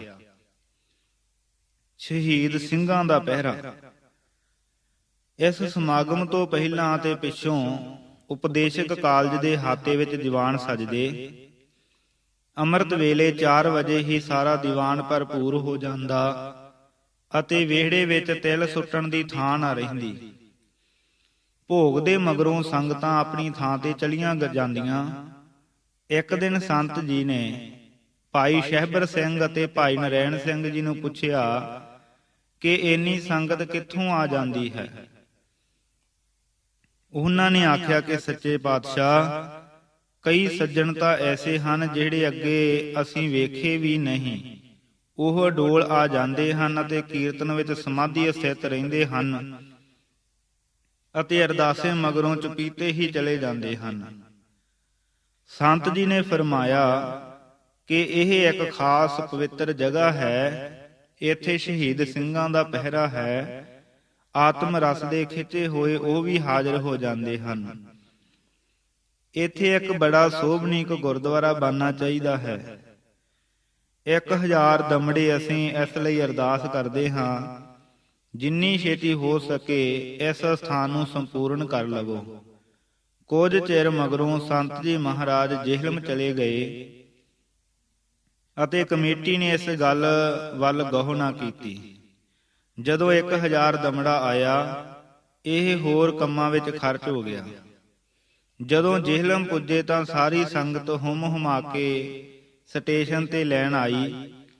ਮਾਈ ਭਾਈ ਇੱਕ ਤੋਂ ਵੱਧ ਕੇ ਚਰਨਾਂ ਵੱਲ ਦੌੜੇ, ਜਿਸ ਤਰ੍ਹਾਂ ਲੋਹਾ ਚੁੰਬਕ ਵੱਲ। ਸੰਤ ਜੀ ਬਥੇਰਾ ਆਖਣ ਕੇ ਪ੍ਰੇਮੀਓ ਬਸ ਕਰੋ, ਪਰ ਪ੍ਰੇਮ ਵਿੱਚ ਮਸਤ ਸੰਗਤ ਚਰਨਾਂ ਦੀ ਛੋਹ ਲੈਣ ਦੇ ਆਸ਼ੇ ਨੂੰ ਪੂਰਾ ਕਰਦੀ ਹੀ ਰਹੀ। ਇਸ ਤਰ੍ਹਾਂ ਹੌਲੀ ਹੌਲੀ ਚੱਲਦੇ ਅਤੇ ਫੁੱਲਾਂ ਦੇ ਹਾਰ ਪਵਾਉਂਦੇ ਸੰਤ ਜੀ ਮਹਾਰਾਜ ਸਟੇਸ਼ਨ ਤੋਂ ਬਾਹਰ ਆਏ। ਅੱਗੇ ਘੋੜਾ ਗੱਡੀ ਤਿਆਰ ਸੀ। ਸੰਤ ਜੀ ਮਹਾਰਾਜ ਨੂੰ ਸ਼ਹਿਰ ਲਿਆਂਦਾ ਗਿਆ ਤੇ ਦਰਿਆ ਦੇ ਕਿਨਾਰੇ ਡੇਰਾ ਕਰਾਇਆ। ਇੱਥੇ ਨਾਲ ਹੀ ਗੁਰਦੁਆਰਾ ਸੀ। ਇਸ ਵਿੱਚ ਰੋਜ਼ ਦੀਵਾਨ ਲੱਗਣੇ ਸ਼ੁਰੂ ਹੋ ਗਏ। ਹੁੱਕਾ ਪੀਣ ਵਾਲਾ ਸਿੰਘ ਸਜਿਆ। ਸ਼ਹਿਰ ਦੇ ਸਾਰੇ ਮਾਈ ਭਾਈ ਖਾਲਸਾ ਜੀ, ਸਹਿਜਧਾਰੀ, ਸਨਾਤਨੀ ਅਤੇ ਟਾਵੇਂ ਟਾਵੇਂ ਮੁਸਲਮਾਨ ਵੀਰ ਵੀ ਹਾਜ਼ਰ ਹੁੰਦੇ। ਬਹੁਤ ਸਾਰੇ ਆਰੀਆ ਸਮਾਜੀ ਤੇ ਸਹਿਜਧਾਰੀਏ ਸੰਤ ਜੀ ਦੀ ਆਤਮ ਸ਼ਕਤੀ ਅਤੇ ਸ਼ਬਦ ਦੇ ਰਸ ਤੇ ਮੋਹਿਤ ਹੋ ਗਏ। ਨਮੂਨੇ ਦੇ ਤੌਰ ਤੇ ਇਹਨਾਂ ਵਿੱਚੋਂ ਲਾਲਾ ਕਿਰਪਾ ਰਾਮ ਜੀ ਮੁਹਾਫਿਜ਼ ਦਫ਼ਤਰ ਸਿਵਲ ਸਨ। ਹੁੱਕਾ ਇੰਨਾ ਪੀਂਦਾ ਕਿ ਉਹਨਾਂ ਦੀਆਂ ਮੁੱਛਾਂ ਵੀ ਪੀਲੀਆਂ ਹੋ ਗਈਆਂ ਅਤੇ ਹਥੇਲੀ ਤਮਾਕੂ ਦੀ ਰੰਗਣ ਵਿੱਚ ਰੰਗੀ ਗਈ ਸੀ। ਇੱਧਰ ਤਮਾਕੂ ਤੇ ਇੰਨਾ ਖਰਚ ਕਰੀ ਜਾਂਦੇ, ਪਰ ਪੁੰਨ ਦਾਨ ਮਰੀ ਹੋਈ ਜੂੰ ਵੀ ਨਾ ਦੇ ਸਕਦੇ। ਸੰਤ ਜੀ ਮਹਾਰਾਜ ਦਾ ਆਸਾ ਜੀ ਦੀ ਵਾਰ ਦਾ ਕੀਰਤਨ ਸੁਣ ਕੇ ਇਸ ਤੇ ਬੜਾ ਹੀ ਅਸਰ ਹੋਇਆ ਅਤੇ ਸਿੰਘ ਸਜ ਗਿਆ। ਸੰਤ ਜੀ ਮਹਾਰਾਜ ਦਾ ਤੇ ਸਾਧ ਸੰਗਤ ਦਾ ਇਸ ਨੇ ਬੜੇ ਪ੍ਰੇਮ ਨਾਲ ਪ੍ਰਸ਼ਾਦ ਕੀਤਾ। ਗੁਰਬਾਣੀ ਨਾਲ ਇੰਨਾ ਪ੍ਰੇਮ ਹੋਇਆ ਕਿ ਥੋੜੇ ਚਿਰ ਵਿੱਚ ਹੀ ਗੁਰਮੁਖੀ ਪੜ੍ਹ ਕੇ ਗੁਰੂ ਗ੍ਰੰਥ ਸਾਹਿਬ ਦਾ ਪਾਠੀ ਬਣ ਗਿਆ ਤੇ ਨਿਤਨੇਮ ਬਾਣੀ ਪੜ੍ਹਨ ਲੱਗ ਪਿਆ। ਇਸ ਪ੍ਰੇਮ ਦੇ ਰੰਗ ਵਿੱਚ ਰੰਗੇ ਹੋਏ ਨੇ ਕਈ ਨਿਸ਼ਕਾਮ ਭੋਗ ਪਾਏ। ਜਦ ਸੰਤ ਜੀ ਮਹਾਰਾਜ ਆਪਣਾ ਆਸਣ ਬਾਹਰ ਬੇਲੇ ਵਿੱਚ ਲੈ ਗਏ, ਤਦ ਇਹ ਉੱਥੇ ਦਰਸ਼ਨ ਮੇਲੇ ਲਈ ਗਿਆ ਤੇ 33 ਪੌਂਡ ਸੰਤ ਜੀ ਮਹਾਰਾਜ ਦੇ ਅੱਗੇ ਧਰ ਕੇ ਮੱਥਾ ਟੇਕਿਆ। ਹੱਥ ਜੋੜ ਕੇ ਅਰਜ਼ ਕੀਤੀ ਕਿ ਸੱਚੇ ਪਾਤਸ਼ਾਹ, ਇਹ ਤੁਛ ਭੇਟਾ ਪ੍ਰਵਾਨ ਕਰਨੀ ਅਤੇ ਗੁਰਦੁਆਰੇ ਮਸਤੂਆਣੇ ਸਾਹਿਬ ਵਿੱਚ ਲਾ ਲੈਣੀ। ਸ਼ਹੀਦ ਫੌਜਾਂ ਦਾ ਅਰਸ਼ੀ ਪਹਿਰਾ। ਜੇਹਲਮ ਸ਼ਹਿਰ ਵਿੱਚ ਸੰਤ ਜੀ ਮਹਾਰਾਜ ਕਈ ਦਿਨ ਬਿਰਾਜੇ ਰਹੇ, ਪਰ ਇੱਥੇ ਮਾਈ ਭਾਈ ਦੀ ਇੰਨੀ ਭੀੜ ਹੋ ਗਈ ਕਿ ਭਾਵੇਂ ਸੰਤ ਜੀ ਮਹਾਰਾਜ 10 ਵਜੇ ਦੇ ਮਗਰੋਂ ਬੂਹਾ ਬੰਦ ਵੀ ਕਰ ਲੈਂਦੇ ਅਤੇ 3 ਵਜੇ ਤੱਕ ਕਿਸੇ ਨੂੰ ਨਾ ਖੋਲਣ ਦਿੰਦੇ, ਫਿਰ ਵੀ ਪ੍ਰੇਮੀਆਂ ਦੀ ਬਾਹਲੀ ਆਵਾਜਾਈ ਕਰਕੇ ਇਕਾਂਤ ਰਸ ਵਿੱਚ ਫਰਕ ਪੈਣ ਲੱਗ ਪਿਆ। ਇਸ ਲਈ ਸੰਤ ਜੀ ਮਹਾਰਾਜ ਭੇਲੀ ਵੱਲ ਚਲੇ ਗਏ, ਜਿਹੜੀ ਕਿ ਸ਼ਹਿਰ ਤੋਂ 2 ਕੁ ਮੀਲ ਤੇ ਅਜੇ ਵੀ ਮੌਜੂਦ ਹੈ। ਪ੍ਰੇਮੀਆਂ ਨੇ ਸੰਤ ਜੀ ਅਤੇ ਸਾਧ ਸੰਗਤ ਵਾਸਤੇ ਤੰਬੂ ਲਾ ਦਿੱਤੇ। ਬੇਲੀ ਵੀ ਬੈਕੁੰਠ ਧਾਮ ਬਣ ਗਿਆ। 68 ਤੀਰਥ ਜਹ ਸਾਧ ਪਗ ਧਰਹਿ, ਤਹ ਬੈਕੁੰਠ ਜਹ ਨਾਮ ਉਚਰਹਿ। ਦੋਵੇਂ ਵੇਲੇ ਆਸਾ ਜੀ ਦੀ ਵਾਰ ਅਤੇ ਸੋਦਰ ਰਹਿਰਾ ਸਾਹਿਬ ਦੇ ਦੀਵਾਨ ਸਜਦੇ। ਮਾਈ ਭਾਈ ਹੁਮ ਹੁਮਾ ਕੇ ਹਾਜ਼ਰ ਹੁੰਦੇ। ਇਸ ਸਮੇਂ ਦੀ ਅਦੁੱਤੀ ਸਾਖੀ ਸਰਦਾਰ ਨਰੈਣ ਸਿੰਘ ਜੀ ਹੈੱਡ ਲੱਧੇਵਾਲਾ ਜ਼ਿਲ੍ਹਾ ਗੁਜਰਾਂਵਾਲੇ ਨੇ ਦਾਸ ਨੂੰ ਸੁਣਾਈ। ਇੱਕ ਦਿਨ ਭਾਈ ਗੋਪਾਲ ਸਿੰਘ ਜੇਹਲਮ ਨਿਵਾਸੀ ਭਾਈ ਨਰੈਣ ਸਿੰਘ ਜੀ ਪਾਸ ਆਏ ਅਤੇ ਆਖਿਆ ਕਿ ਅਸੀਂ ਬੇਲੀ ਵਿੱਚ ਇੱਕ ਅਸਚਰਜ ਕੌਤਕ ਵੇਖਿਆ ਹੈ। ਉੱਥੇ ਮੈਂ ਸ਼ਾਮ ਦੇ ਦੀਵਾਨ ਮਗਰੋਂ ਇੱਕ ਰਾਤ ਰਿਹਾ। ਕੀ ਵੇਖਦਾ ਹਾਂ ਕਿ ਕੁਝ ਰਾਤ ਬੀਤੀ ਸੰਤ ਜੀ ਮਹਾਰਾਜ ਦੇ ਤੰਬੂ ਦੇ ਉਦਾਲੇ ਇੱਕ ਸਨੱਧ-ਬੱਧ ਘੋੜੇ ਤੇ ਸਵਾਰ ਨੂਰਾਨੀ ਚਿਹਰੇ ਵਾਲਾ ਪੁਰਸ਼ ਪਹਿਰਾ ਦੇ ਰਿਹਾ ਹੈ। ਇਹ ਚਾਰੇ ਪੰਜੇ ਤੰਬੂਆਂ ਦੇ ਦੁਆਲੇ ਪਰਿਕਰਮਾ ਕਰਦਾ ਅਤੇ ਕਈ ਵਾਰੀ ਸਤਿ ਸ੍ਰੀ ਅਕਾਲ ਦਾ ਜੈਕਾਰਾ ਗਜਾਉਂਦਾ ਹੈ। ਮੇਰੇ ਖਿਆਲ ਵਿੱਚ ਤਾਂ ਬਿਰਧ ਪਾਲਕ ਕਲਗੀਆਂ ਵਾਲੇ ਸਤਿਗੁਰੂ ਆਪਣੇ ਸੰਤ ਸੇਵਕ ਦੀ ਰਾਖੀ ਕਰਦੇ ਹਨ। ਤੁਸੀਂ ਸਿਆਣੇ ਸਰੀਰ ਹੋ, ਮੇਰੇ ਨਾਲ ਚੱਲੋ ਅਤੇ ਵੇਖ ਕੇ ਦੱਸੋ ਕੀ ਗੱਲ ਹੈ। ਸੋ ਦੂਜੇ ਦਿਨ ਭਾਈ ਨਰੈਣ ਸਿੰਘ ਜੀ ਅਤੇ ਭਾਈ ਗੋਪਾਲ ਸਿੰਘ ਦੋਵੇਂ ਬੇਲੀ ਗਏ ਅਤੇ ਦੀਵਾਨ ਦੇ ਭੋਗ ਦੇ ਮਗਰੋਂ ਸੰਤ ਜੀ ਮਹਾਰਾਜ ਦੇ ਤੰਬੂ ਤੋਂ ਦੂਰ ਜਾ ਬੈਠੇ। ਕੀ ਦੇਖਦੇ ਹਨ ਕਿ ਇੱਕ ਅਰਸ਼ੀ ਘੋੜ ਸਵਾਰ ਤੰਬੂ ਦੇ ਆਲੇ ਦੁਆਲੇ ਪਰਿਕਰਮਾ ਕਰਦਾ ਹੈ। ਅਸਚਰਜ ਗੱਲ ਤਾਂ ਇਹ ਹੈ ਕਿ ਜਿਸ ਤਰ੍ਹਾਂ ਘੋੜਾ 3 ਪਾਸੇ ਧਰਤੀ ਤੇ ਚੱਲਦਾ ਸੀ, ਉਸੇ ਤਰ੍ਹਾਂ ਜੇਹਲਮ ਦੇ ਪਾਣੀ ਤੇ ਜਦੋਂ ਪਰਿਕਰਮਾ ਖਤਮ ਹੁੰਦੀ ਸੀ, ਉਦੋਂ ਅਕਾਲੀ ਰਾਖਾ ਸਤਿ ਸ੍ਰੀ ਅਕਾਲ ਦਾ ਜੈਕਾਰਾ ਬੁਲਾਉਂਦਾ ਸੀ।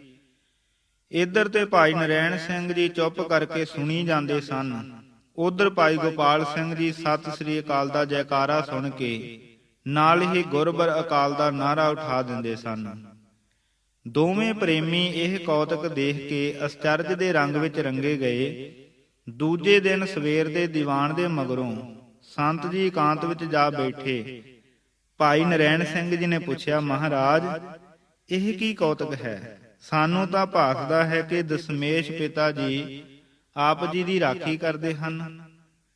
ਇਹ ਗੱਲ ਸੁਣ ਕੇ ਸੰਤ ਜੀ ਮਹਾਰਾਜ ਨੇ ਫਰਮਾਇਆ ਕਿ ਸ੍ਰੀ ਗੁਰੂ ਗੋਬਿੰਦ ਸਿੰਘ ਜੀ ਮਹਾਰਾਜ ਤਾਂ ਬੜੀ ਉੱਚ ਹਸਤੀ ਹਨ। ਉਹਨਾਂ ਜਿਹਾ ਤਾਂ ਨਾ ਕੋਈ ਹੋਇਆ ਹੈ, ਨਾ ਕੋਈ ਹੋਵੇਗਾ। ਉਹਨਾਂ ਦੀਆਂ ਸ਼ਹੀਦੀ ਫੌਜਾਂ ਤਾਂ ਜ਼ਰੂਰ ਗਰੀਬ ਦਾਸਾਂ ਦੀ ਰਾਖੀ ਕਰਦੀਆਂ ਹਨ। ਜੇ ਕਦੀ ਕਿਸੇ ਪ੍ਰੇਮੀ ਨੂੰ ਇਹ ਕੌਤਕ ਨਜ਼ਰ ਆ ਜਾਵੇ ਤਾਂ ਚੁੱਪ ਕਰਕੇ ਦੇਖਣਾ ਚਾਹੀਦਾ ਹੈ ਅਤੇ ਅੱਗੋਂ ਕੋਈ ਬਚਨ ਨਹੀਂ ਕਰਨਾ ਚਾਹੀਦਾ। ਕਾਂਡ 38ਵਾਂ। ਸਾਰਗ ਮਹੱਲਾ ਪੰਜਵਾ। ਠਾਕੁਰ ਤੁਮ ਸਰਨਾਈ ਆਇਆ, ਉਤਰ ਗਇਓ ਮੇਰੇ ਮਨ ਕਾ ਸੰਸਾ। ਜਬ ਤੇ ਦਰਸ਼ਨ ਪਾਇਆ ਰਹਾਉ, ਅਨਬੋਲਤ ਮੇਰੀ ਬਿਰਥਾ ਜਾਨੀ। ਆਪਣਾ ਨਾਮ ਜਪਾਇਆ, ਦੁਖ ਨਾਠੇ ਸੁਖ ਸਹਿਜ ਸਮਾਏ। ਆਨੰਦ ਆਨੰਦ ਗੁਣ ਗਾਇਆ, ਬਾਹ ਪਕਰ ਕੱਢ ਲੀਨੇ ਆਪਣੇ। ਗ੍ਰਹਿ ਅੰਧ ਕੂਪ ਤੇ ਮਾਇਆ, ਕਹੋ ਨਾਨਕ ਗੁਰ ਬੰਧਨ ਕਾਟੇ। ਬਿਸ਼ਰਤ ਆਨ ਮਿਲਾਇਆ।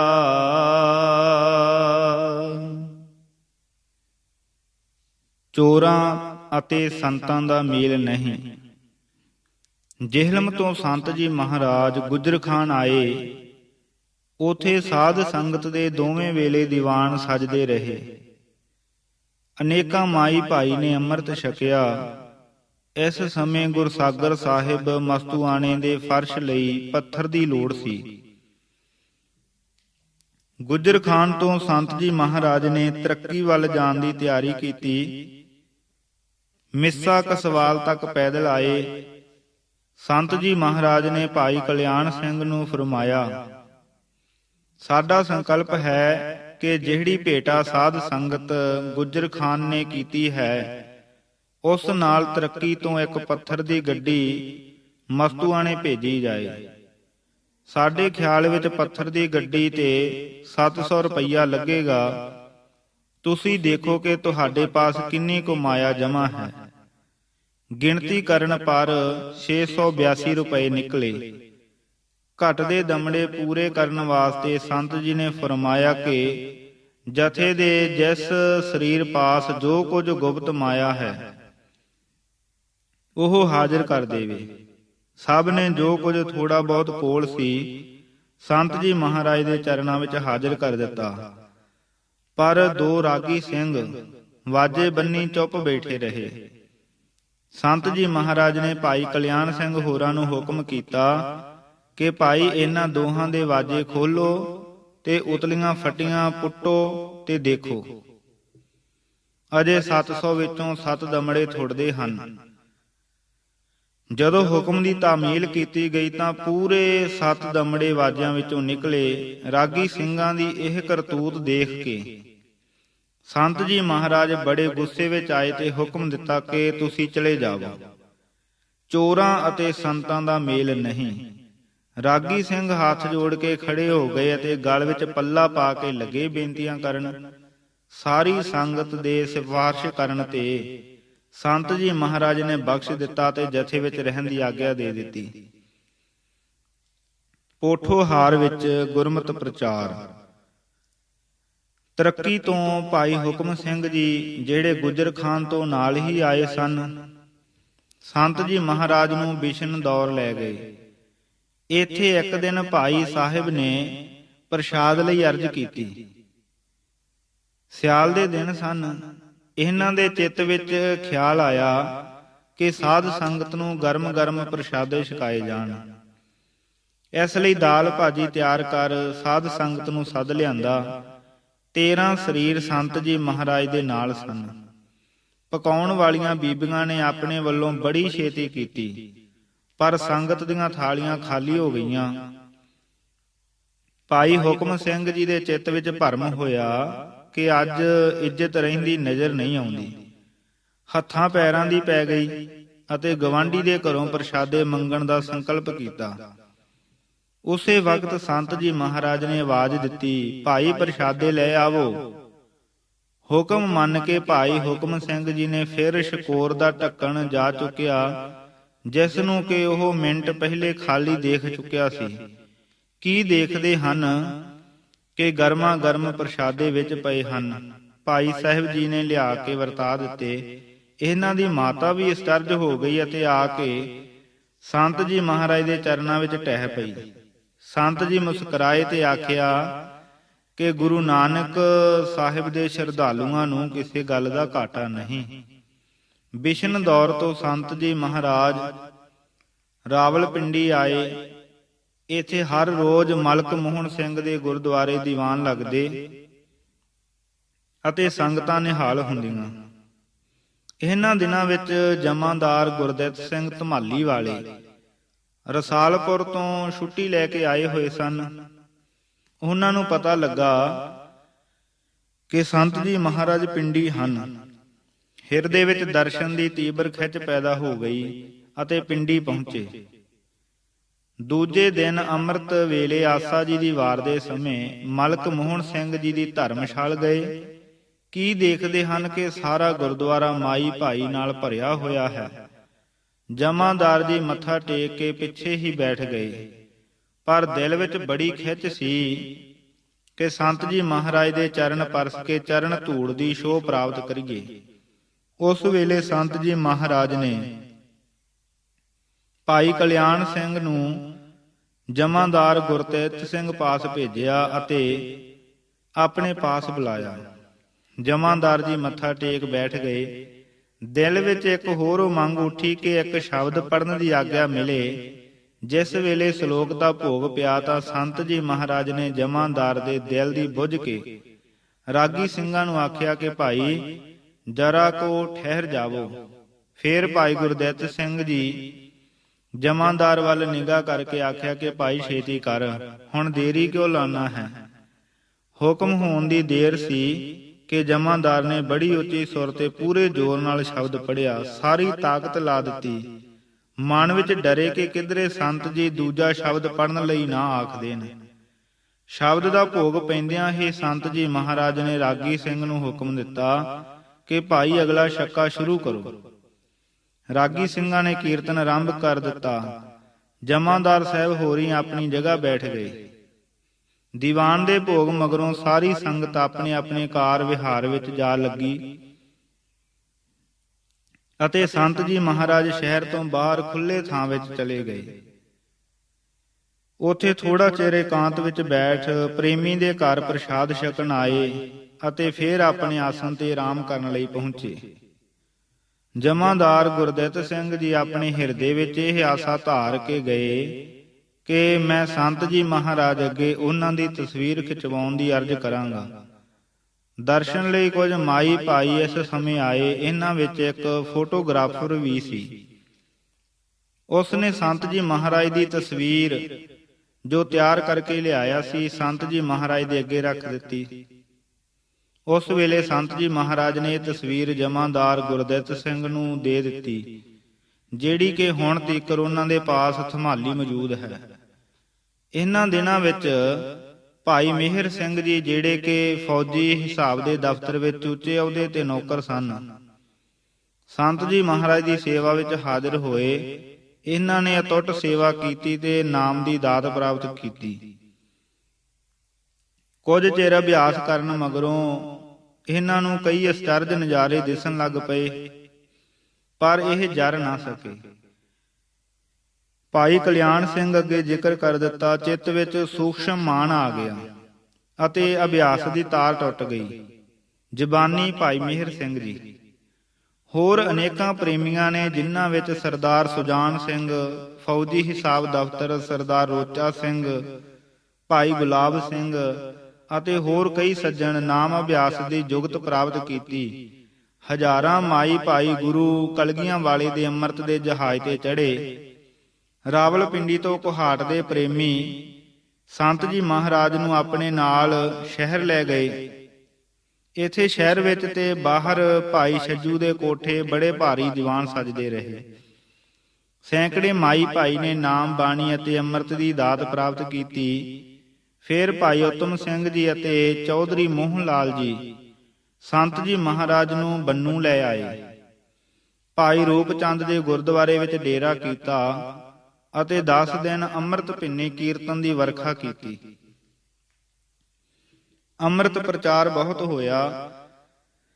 ਸਰਦਾਰ ਲਹਿਣਾ ਸਿੰਘ ਮੁਨਸਫ, ਸਰਦਾਰ ਹੋਤੂ ਸਿੰਘ ਮੁਹਤਮਿਮ ਬੰਦੋਬਸਤ ਨੇ ਖੂਬ ਸੇਵਾ ਕੀਤੀ। ਗੁਰਸਾਗਰ ਸਾਹਿਬ ਮਸਤੂਆਣੇ ਵਾਸਤੇ ਸਾਧ ਸੰਗਤ ਨੇ 2500 ਦਮੜੇ ਦੀ ਭੇਟਾ ਕੀਤੀ।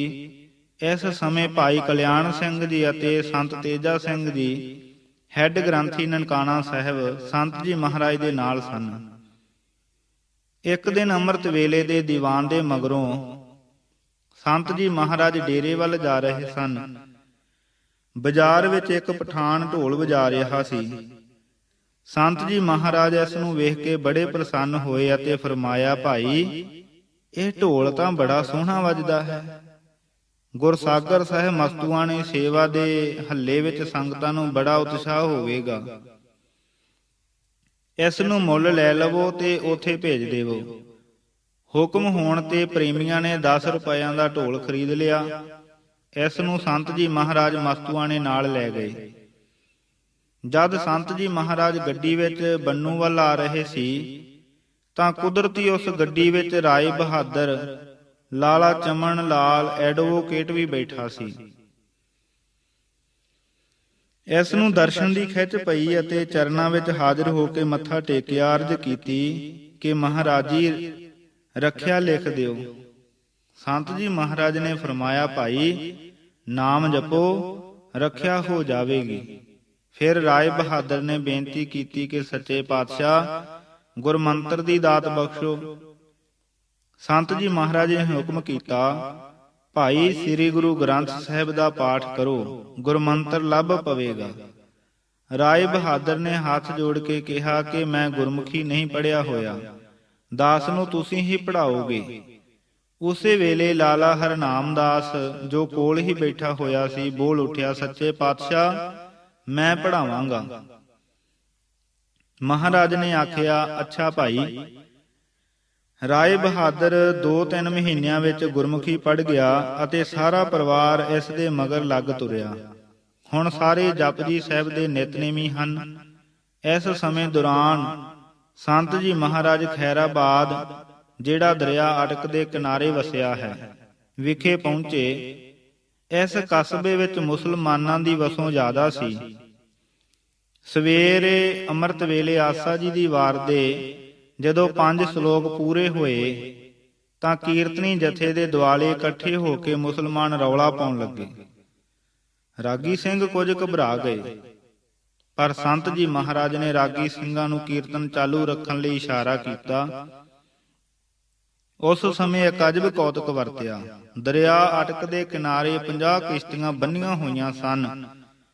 ਉਸੇ ਸਮੇਂ ਸ਼ਹੀਦ ਸਿੰਘ, ਜਿਹੜੇ ਤਿਆਰ ਬਰ ਤਿਆਰ ਸਨ, ਕਿਸ਼ਤੀਆਂ ਵਿੱਚ ਸਵਾਰ ਹੋ ਕੇ ਦਰਿਆ ਦੀ ਸੈਰ ਕਰਨ ਲੱਗੇ ਤੇ ਬੋਲੇ ਸੋ ਨਿਹਾਲਦੇ ਜੈਕਾਰੇ ਗਜਾਏ। ਪਿੰਡ ਦੇ ਜੈਲਦਾਰ ਨੇ ਇਹ ਕੌਤਕ ਅੱਖੀਂ ਵੇਖਿਆ ਤੇ ਆਪਣੇ ਮੁਸਲਮਾਨ ਭਰਾਵਾਂ ਨੂੰ ਆ ਕੇ ਦੱਸਿਆ। ਮੁਸਲਮਾਨ ਸ਼ਹੀਦ ਫੌਜਾਂ ਦੇ ਦਰਸ਼ਨ ਕਰਕੇ ਡਰ ਗਏ ਅਤੇ ਰੌਲਾ ਪਾਉਣਾ ਬੰਦ ਕਰ ਦਿੱਤਾ। ਆਸਾ ਦੀ ਵਾਰ ਦੀ ਸਮਾਪਤੀ ਉਪਰੰਤ ਅਰਦਾਸ ਪਿੱਛੋਂ ਸੰਤ ਜੀ ਮਹਾਰਾਜ ਦੇ ਚਰਨਾਂ ਤੇ ਸਿਰ ਰੱਖ ਕੇ ਜੈਲਦਾਰ ਨੇ ਸਮੇਤ ਸਾਰੇ ਮੁਸਲਮਾਨਾਂ ਦੇ ਮੁਆਫੀ ਮੰਗੀ ਅਤੇ ਸ਼ਹੀਦ ਫੌਜਾਂ ਦੇ ਕੌਤਕ ਬਾਰੇ ਪੁੱਛਣ ਲੱਗੇ। ਸੰਤ ਜੀ ਮਹਾਰਾਜ ਨੇ ਫਰਮਾਇਆ, ਭਾਈ ਸਾਡੇ ਨਾਲ ਤਾਂ ਕੇਵਲ ਰਾਗੀ ਸਿੰਘ ਹੀ ਹਨ।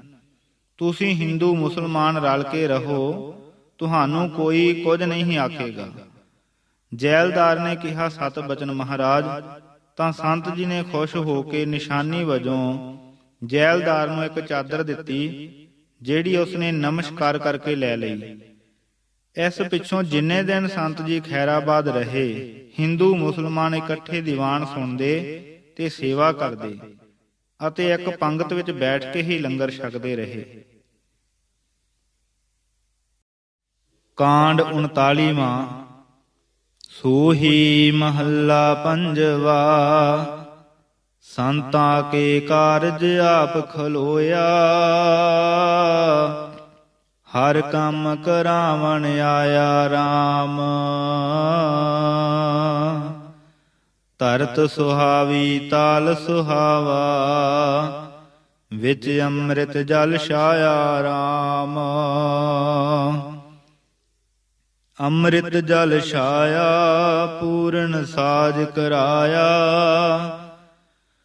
ਸਗਲ ਮਨੋਰਥ ਪੂਰੇ। ਜੈ ਜੈਕਾਰ ਭਇਆ ਜਗ ਅੰਤਰ, ਲਾਥੇ ਸਗਲ ਵਿਸੂਰੇ।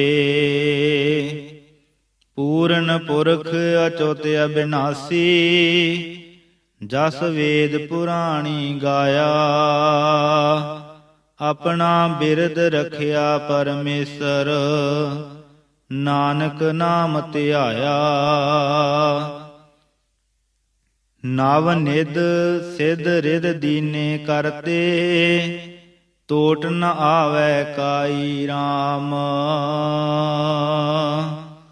ਖਾਦ ਖਰਚਤ ਬਿਲਸ਼ਤ ਸੁਖ ਪਾਇਆ, ਕਰਤੇ ਕੀ ਦਾਤ ਸਵਾਈ RAM।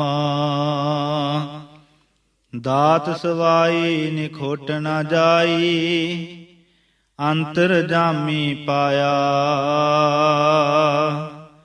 ਕੋਟ ਬਿਗਨ ਸਗਲੇ ਉਠ ਨਾਠੇ, ਦੁਖ ਨ ਨੇੜੈ ਆਇਆ। ਸਾਧ ਸਹਿਜ ਆਨੰਦ ਕਨੇਰੇ, ਬਿਨਸੀ ਭੂਖ ਸਬਾਈ। ਨਾਨਕ ਗੁਣ ਗਾਵਹਿ ਸੁਆਮੀ ਕੇ, ਅਚਰਜ ਜਿਸ ਵਡਿਆਈ RAM। ਜੇਹਲਮ ਬੰਨ ਦੇ ਦੌਰੇ ਮਗਰੋਂ ਸੰਤ ਜੀ ਮਹਾਰਾਜ ਦਾ ਗੁਰਸਾਗਰ ਸਾਹਿਬ ਮਸਤੂਆਣੇ ਵਾਸਤੇ ਆ ਜਾਣਾ, ਉਥੇ ਬੈਠ ਕੇ ਸੇਵਾ ਕਰਵਾਉਣੀ, ਦਾਸ ਦਾ ਸੰਤ ਜੀ ਮਹਾਰਾਜ ਨੂੰ ਚਿੱਠੀਆਂ ਭੇਜਣਾ, ਫਿਰ ਲਾਇਲਪੁਰ ਖਾਲਸਾ ਹਾਈ ਸਕੂਲ ਦਾ ਬੁਨਿਆਦੀ ਪੱਥਰ 1608 ਈਸਵੀ ਵਿੱਚ ਰੱਖਣਾ, ਇੱਥੋਂ ਸਰਗੋਧੇ ਹੁੰਦਿਆਂ ਰਾਵਲਪਿੰਡੀ ਨਿਕਲ ਜਾਣਾ। ਪੰਥ ਦੇ ਪ੍ਰਸਿੱਧ ਰਾਗੀ ਭਾਈ ਸੁੱਧ ਸਿੰਘ ਜੀ ਦਾ ਦਰਸ਼ਨ ਕਰਨਾ।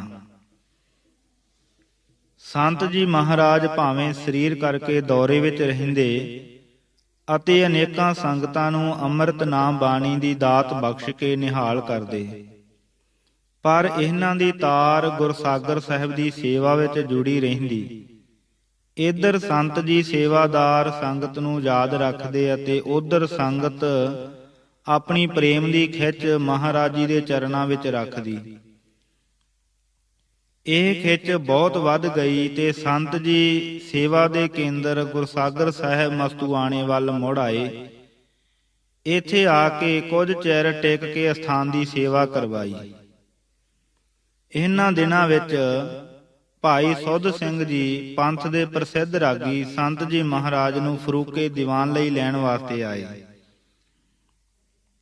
ਪਰ ਸੰਤ ਜੀ ਮਹਾਰਾਜ ਸੇਵਾ ਛੱਡ ਕੇ ਨਾ ਜਾ ਸਕੇ। ਇਸ ਸਮੇਂ ਦਾ ਨਜ਼ਾਰਾ ਭਾਈ ਸੁੱਧ ਸਿੰਘ ਜੀ ਦੀ ਜ਼ੁਬਾਨੀ ਹੇਠ ਦਿੱਤਾ ਜਾਂਦਾ ਹੈ। ਫਰੂਕੇ ਭਾਈ ਹੀਰਾ ਸਿੰਘ ਜੀ ਗੁਰੂ ਪੰਥ ਦੇ ਅਦੁੱਤੀ ਢਾਡੀ ਨੇ ਦੀਵਾਨ ਸਮਾਗਮ ਰੱਖਿਆ ਅਤੇ ਦਾਸ ਨੂੰ ਸੰਤਾਂ ਦੇ ਚਰਨਾਂ ਵਿੱਚ ਭੇਜਿਆ ਕਿ ਬਿਨੈ ਕਰਕੇ ਸੰਤਾਂ ਨੂੰ ਨਾਲ ਲੈ ਆਵੋ, ਤਾਂ ਕਿ ਦੀਵਾਨ ਸਮਾਗਮ ਦੀ ਪੂਰਨ ਸਫਲਤਾ ਹੋ ਜਾਵੇ। ਮੈਂ ਸੰਗਰੂਰ ਸਟੇਸ਼ਨ ਤੋਂ ਉਤਰ ਕੇ ਗੁਰਦੁਆਰੇ ਸਾਹਿਬ ਪਹੁੰਚਿਆ। ਉਸ ਵੇਲੇ ਦਾ ਦਰਸ਼ਨ ਇੱਕ ਗੁਰੂ ਖਾਲਸੇ ਦੀ ਅਸਚਰਜ ਝਾਕੀ ਸੀ। ਇਹ ਅਸਥਾਨ ਮਸਤੂਆਣੇ ਪਿੰਡਾਂ ਤੋਂ ਦੂਰ ਬੜੀ ਇਕਾਂਤ ਵਿੱਚ ਸੀ। ਇਸ ਦੇ ਨਾਲ ਹੀ ਪੁਰਾਣਾ ਜੰਗਲ ਅਤੇ ਬੀੜ ਸੀ। ਇਹਨਾਂ ਝੰਗੀਆਂ ਨੂੰ ਦੇਖ ਕੇ ਉਹ ਪੁਰਾਣੇ ਜੰਗਲਾਂ ਦੇ ਦ੍ਰਿਸ਼ ਜਦੋਂ ਖਾਲਸਾ ਜੀ ਦੇ ਦਲ ਇਹਨਾਂ ਵਿੱਚ ਲੁਕ ਕੇ ਰਹਿੰਦੇ ਸਨ ਯਾਦ ਆਉਂਦੇ ਸਨ। ਚਾਰੇ ਪਾਸਿਓਂ ਖੇਤਾਂ ਦੇ ਵਿਚਕਾਰ ਘਿਰੀ ਹੋਈ ਇੱਕ ਫਸੀਲ ਸੀ। ਇਸ ਦੇ ਅੰਦਰ ਕੱਚੀਆਂ ਅਤੇ ਪੱਕੀਆਂ ਕੁਟੀਆਂ, ਗੁਫਾਵਾਂ ਅਤੇ ਭੋਰੇ ਬਣੇ ਹੋਏ ਸਨ। ਇਹਨਾਂ ਵਿੱਚ ਉੱਚ ਬਿਰਤੀ ਵਾਲੇ ਅਤੀਤ ਵਿਹੰਗਮ ਨਾਮ ਰਸੀਏ ਟਿਕ ਕੇ ਘਾਲਾਂ ਘਾਲਦੇ ਸਨ। ਸੇਵਾ ਦਾ ਬੜਾ ਭਾਰੀ ਕੁੰਭ ਲੱਗਾ ਹੋਇਆ ਸੀ। ਸਾਰੇ ਨਾਮ ਅਭਿਆਸੀ ਟੋਕਰੀ ਕਹੀ ਦੀ ਸੇਵਾ ਵਿੱਚ ਜੁੜੇ ਹੋਏ ਸਨ। ਗੁਰੂ ਕਾ ਲੰਗਰ ਅਟੁੱਟ ਵਰਤਦਾ ਸੀ। ਵਿੱਚੇ ਹੀ ਖਰਾਸ ਆਟਾ ਪੀ ਰਹੇ ਸਨ। ਇੱਕ ਪਾਸੇ ਨਾਲ ਹੀ ਲੰਗਰ ਸਾਜ ਰਿਹਾ ਸੀ। ਪੰਗਤਾਂ ਲੱਗਣ ਦੇ ਵਕਤ ਨਗਾਰੇ ਤੇ ਚੋਟ ਲੱਗੀ ਅਤੇ ਸਾਰੇ ਸਾਧ ਸੇਵਕ ਰਾਹੀ ਪਾਂਧੀ ਪੰਗਤ ਲਗਾ ਕੇ ਬੈਠ ਗਏ। ਮੋਟੇ ਮੋਟੇ ਪ੍ਰਸ਼ਾਦੇ ਬਿਨਾਂ ਦਾਲ, ਭਾਜੀ, ਲੱਸੀ, ਅਚਾਰ ਵਰਤਦੇ ਗਏ। ਜਦ ਛਕਣ ਦੀ ਆਗਿਆ ਹੋਈ ਤਦ ਦਾਸ ਨੇ ਗਰਾਹੀ ਭੰਨ ਕੇ ਮੂੰਹ ਵਿੱਚ ਪਾਈ। ਉਹ ਸਵਾਦ ਆਇਆ ਸੀ ਜਿਸ ਦਾ ਬਿਆਨ ਨਹੀਂ ਹੋ ਸਕਦਾ। ਅਚਰਜ ਸਾਧ ਤਾਕੇ ਬਰਨੇ ਨਾ ਜਾਹੀ। ਐਨ ਘੇਰੇ ਦੇ ਵਿਚਕਾਰ ਦਰਬਾਰ ਸਾਹਿਬ ਸਜਿਆ ਹੋਇਆ ਸੀ। ਸ੍ਰੀ ਹਰਿਮੰਦਰ ਸਾਹਿਬ ਦਾ ਦਰਸ਼ਨ ਕਰਕੇ ਇਹ ਸ਼ਬਦ ਚੇਤੇ ਆਉਂਦਾ ਸੀ, ਅਤ ਊਚਾ ਤਾਕਾ ਦਰਬਾਰਾ, ਅੰਤ ਨਾਹੀ ਕਿਛ ਪਾਰਾ ਵਾਰਾ। ਮੈਨੂੰ ਸੰਤ ਜੀ ਮਹਾਰਾਜ ਨੇ ਇੱਥੇ 3 ਦਿਨ ਰੱਖਿਆ। ਬੜੀਆਂ ਮਿਹਰਾਂ ਕੀਤੀਆਂ, ਪਰ ਸੇਵਾ ਦੇ ਜ਼ੋਰ ਕਰਕੇ ਫਰੂਕੇ ਨਾ ਜਾ ਸਕੇ। ਇਹਨਾਂ ਦੀ ਅਸੀਸ ਤੇ ਬਰਕਤ ਨਾਲ ਫਰੂਕੇ ਦਾ ਦੀਵਾਨ ਬੜਾ ਹੀ ਕਾਮਯਾਬ ਹੋਇਆ। ਭਾਈ ਤੇਜਾ ਸਿੰਘ ਸਾਡਾ ਪੁੱਤਰ ਹੈ। ਇਸ ਸਮੇਂ ਦਾਸ ਤੇਜਾ ਸਿੰਘ ਪੁਸਤਕ ਕਰਤਾ ਨੇ ਸੰਤ ਜੀ ਮਹਾਰਾਜ ਨੂੰ ਕੈਂਬਰਿਜ ਇੰਗਲੈਂਡ ਤੋਂ ਚਿੱਠੀਆਂ ਪਾਈਆਂ। ਪਹਿਲੀ ਵਿੱਚ ਤਾਂ ਇਹ ਬੇਨਤੀ ਕੀਤੀ ਕਿ ਦੇਸ਼ ਤੋਂ ਤੁਰਨ ਵੇਲੇ ਹਜ਼ੂਰ ਦਾ ਬਚਨ ਸੀ ਕਿ ਪਿੱਛੋਂ ਮਦਦ ਰੱਖਾਂਗੇ ਅਤੇ ਪਟਿਆਲੇ ਵਾਲੀ ਕਮੇਟੀ ਪਾਸੋਂ ਹਰ ਮਹੀਨੇ ਸਹਾਇਤਾ ਪਹੁੰਚਾਇਆ ਕਰਾਂਗੇ। ਲਗਭਗ 1 ਵਰ੍ਹਾ ਬੀਤ ਗਿਆ ਹੈ, ਕਮੇਟੀ ਵੱਲੋਂ ਕੋਈ ਮਦਦ ਨਹੀਂ ਪੁੱਜੀ। ਆਪ ਕਿਰਪਾ ਕਰਕੇ ਕਮੇਟੀ ਨੂੰ ਚੇਤਾਵਨੀ ਕਰਾਵੋ। ਜਦ ਇਹ ਚਿੱਠੀ ਪੁੱਜੀ ਤਦ ਸੰਤ ਜੀ ਮਹਾਰਾਜ ਨੇ ਭਾਈ ਹਰੀ ਸਿੰਘ ਪਾਸੋਂ ਪੜਵਾਈ। ਸੁਣ ਕੇ ਆਖਿਆ ਕਿ ਭਾਈ ਹਰੀ ਸਿੰਘ ਜੀ, ਪਟਿਆਲੇ ਵਾਲੀ ਕਮੇਟੀ ਵਿੱਚ ਜਿਹੜਾ ਭਾਣਾ ਵਰਤਿਆ ਹੈ ਉਸ ਦਾ ਤੁਹਾਨੂੰ ਪਤਾ ਹੀ ਹੈ। ਮਾਇਆ ਅਸੀਂ ਗੁਰਸਾਗਰ ਸਾਹਿਬ ਮਸਤੂਆਣੇ ਤੋਂ ਕਮੇਟੀ ਦੇ ਹਵਾਲੇ ਕਰ ਦਿੱਤੀ ਸੀ ਅਤੇ ਮਦਦ ਲਈ ਆਖਿਆ ਸੀ, ਪਰ ਇੱਕ ਪ੍ਰੇਮੀ ਨੇ ਇਸ ਦੇ ਭੇਜਣ ਵਿੱਚ ਰੁਕਾਵਟ ਪਾ ਛੱਡੀ ਹੈ। ਹੁਣ ਭਾਈ ਤੇਜਾ ਸਿੰਘ ਦੀ ਜ਼ਰੂਰ ਸਹਾਇਤਾ ਕਰਨੀ ਹੈ। ਜਿਹੜਾ 3000 ਦਮੜਾ ਹਰੀ ਮੰਦਰ ਦੇ ਸਾਹਮਣੇ ਦੀਵਾਨ ਸਥਾਨ ਬਣਨ ਵਾਸਤੇ ਸੰਗਤਾਂ ਨੇ ਅਰਦਾਸ ਕਰਾਇਆ ਹੋਇਆ ਹੈ, ਉਹ ਤੁਹਾਡੇ ਪਾਸ ਜਮ੍ਹਾਂ ਹੈ। ਹੁਣੇ ਹੀ ਜਾ ਕੇ ਮਨੀ ਆਰਡਰ ਕਰਵਾ ਆਵੋ। ਭਾਈ ਹਰੀ ਸਿੰਘ ਜੀ ਨੇ ਅਰਜ਼ ਕੀਤੀ ਕਿ ਸੱਚੇ ਪਾਤਸ਼ਾਹ, ਹਜ਼ੂਰ ਨੂੰ ਦੀਵਾਨ ਅਸਥਾਨ ਤੇ ਸਤਿਗੁਰੂ ਦੀ ਸੇਵਾ ਨਾਲ ਥਾਂ ਪਿਆਰ ਹੈ। ਇਹ ਮਾਇਆ ਭਾਈ ਤੇਜਾ ਸਿੰਘ ਨੂੰ ਕਿਉਂ ਭੇਜਣ ਲੱਗੇ ਹੋ? ਹਜ਼ੂਰ ਦਾ ਉਹਨਾਂ ਨਾਲ ਬੜਾ ਹੀ ਪ੍ਰੇਮ ਨਜ਼ਰ ਆਉਂਦਾ ਹੈ। ਸੰਤ ਜੀ ਮਹਾਰਾਜ ਨੇ ਫਰਮਾਇਆ, ਭਾਈ ਹਰੀ ਸਿੰਘ ਜੀ, ਉਹ ਸਾਡਾ ਪੁੱਤਰ ਹੈ, ਅਸੀਂ ਉਸ ਦੀ ਜ਼ਰੂਰ ਮਦਦ ਕਰਨੀ ਹੈ। ਇਹ ਸੁਣ ਕੇ ਭਾਈ ਹਰੀ ਸਿੰਘ ਜੀ ਫੌਰਨ ਸੰਗਰੂਰ ਚਲੇ ਗਏ ਅਤੇ 3000 ਦਮੜੇ ਦਾਸ ਨੂੰ ਕੈਂਬਰਿਜ ਦੇ ਪਤੇ ਭੇਜ ਦਿੱਤੇ। ਕਰਤਾਰ ਦੀ ਨੇਤ 6-7 ਮਹੀਨੇ ਮਗਰੋਂ ਸਰਦਾਰ ਭਗਵਾਨ ਸਿੰਘ ਜੀ ਨੇ ਆਪਣੇ ਸੁਪੁੱਤਰ ਸਰਦਾਰ ਬਸ਼ੇਸ਼ਰ ਸਿੰਘ ਨੂੰ ਦਾਸ ਪਾਸ ਭੇਜਿਆ। ਕੁਝ ਚਿਰ ਸਾਡੇ ਪਾਸ ਰਹਿਣ ਮਗਰੋਂ ਉਸ ਨੂੰ ਦਾਸ ਦੀ ਮਾਇਕ ਤੰਗੀ ਦਾ ਪਤਾ ਲੱਗਾ। ਪ੍ਰੇਮੀ ਨੇ ਚੁਪੀਤੇ ਹੀ ਆਪਣੇ ਪਿਤਾ ਜੀ ਨੂੰ ਸਾਰਾ ਹਾਲ ਲਿਖ ਦਿੱਤਾ। ਸਰਦਾਰ ਭਗਵਾਨ ਸਿੰਘ ਜੀ ਨੇ ਆਪਣੀ ਜੁਗਤ ਵਰਤ ਕੇ ਪਟਿਆਲੇ ਵਾਲਾ 4000 ਰੁਪਇਆ ਦਾਸ ਨੂੰ ਭਿਜਵਾ ਦਿੱਤਾ। ਭਲਾ ਸੰਤਾਂ ਦੇ ਰੱਬੀ ਹਿਰਦੇ ਦੇ ਆਸ਼ੇ ਨੂੰ ਸਦਾ ਲਈ ਕੌਣ ਰੋਕ ਸਕਦਾ ਹੈ? ਕੁਝ ਚਿਰ ਲਈ ਭਾਵੇਂ ਕੋਈ ਵਿਘਨ ਪਾ ਦੇਵੇ, ਪਰ ਆਖਰ ਮਹਾਂਪੁਰਸ਼ਾਂ ਦਾ ਸੰਕਲਪ ਸਦਾ ਹੀ ਪੂਰਾ ਹੁੰਦਾ ਹੈ। ਦੂਜੀ ਚਿੱਠੀ ਵਿੱਚ ਦਾਸ ਨੇ ਬੇਨਤੀ ਕੀਤੀ ਕਿ ਕੈਨੇਡਾ ਵਿੱਚ ਸਿੱਖ ਭਰਾਵਾਂ ਦੀ ਹਾਲਤ ਬੜੀ ਨਾਜ਼ੁਕ ਹੋ ਗਈ ਹੈ। 2 ਕੁ ਮਹੀਨੇ ਮਗਰੋਂ ਉੱਤਰ ਆਇਆ ਕਿ ਅਸੀਂ ਜਥੇ ਸਮੇਤ ਖੁਦ ਤੁਹਾਡੇ ਪਾਸ ਪੁੱਜਾਂਗੇ ਅਤੇ ਫਿਰ ਅਮਰੀਕਾ ਟਾਪੂ ਵਿੱਚੋਂ ਲੰਘਦੇ ਹੋਏ ਸਿੱਖ ਵੀਰਾਂ ਦੀ ਸਾਰ ਲਵਾਂਗੇ। ਤੁਸੀਂ ਸਾਨੂੰ ਲਿਖੋ ਕਿ ਅਸੀਂ ਕਿਹੜੀ ਵਰਦੀ ਪਾ ਕੇ ਆਵੀਏ। ਵਾਪਸੀ ਡਾਕ ਵਰਦੀ ਦੀ ਬਾਬਤ ਦਾਸ ਨੇ ਖੋਲ ਕੇ ਦੱਸ ਦਿੱਤਾ ਕਿ ਹਜ਼ੂਰ ਦੇ ਜਥੇ ਨੂੰ ਲੰਮੇ ਚੋਲੇ ਅਤੇ ਜੁਰਾਬਾਂ ਦੀ ਲੋੜ ਹੈ। ਡਾਕਟਰ ਦੀਵਾਨ ਸਿੰਘ ਜੀ ਦੁੱਗਲ ਵੀ ਸੰਤ ਜੀ ਮਹਾਰਾਜ ਦੇ ਨਾਲ ਆਉਣ ਲਈ ਤਿਆਰ ਹੋ ਗਏ, ਪਰ ਦੇਸ਼ ਦੀਆਂ ਸੰਗਤਾਂ ਨੇ ਨਾ ਆਉਣ ਦਿੱਤਾ। ਅਰਜ਼ ਕੀਤੀ, ਸੱਚੇ ਪਾਤਸ਼ਾਹ, ਸਮੁੰਦਰੋਂ ਪਾਰ ਜਾ ਕੇ ਫੇਰ ਦਰਸ਼ਨ ਦੁਰਲੱਭ ਹੋ ਜਾਣਗੇ। ਲਾਇਲਪੁਰ ਦੇ ਇਲਾਕਿਆਂ ਵਿੱਚ ਗੁਰਮਤਿ ਪ੍ਰਚਾਰ। ਇਸ ਸਮੇਂ ਲਾਇਲਪੁਰ ਦੀ ਸੰਗਤ ਨੇ ਖਾਲਸਾ ਹਾਈ ਸਕੂਲ ਦੀ ਨੀਂਹ ਰੱਖਣੀ ਸੀ। ਪ੍ਰਬੰਧਕਾਂ ਨੇ ਸੰਤ ਜੀ ਮਹਾਰਾਜ ਦੀ ਸੇਵਾ ਵਿੱਚ ਇੱਕ ਖਾਸ ਪ੍ਰੇਮੀ ਭੇਜਿਆ ਕਿ ਸੰਤ ਜੀ ਮਹਾਰਾਜ ਨੂੰ ਲੈ ਆਵੇ।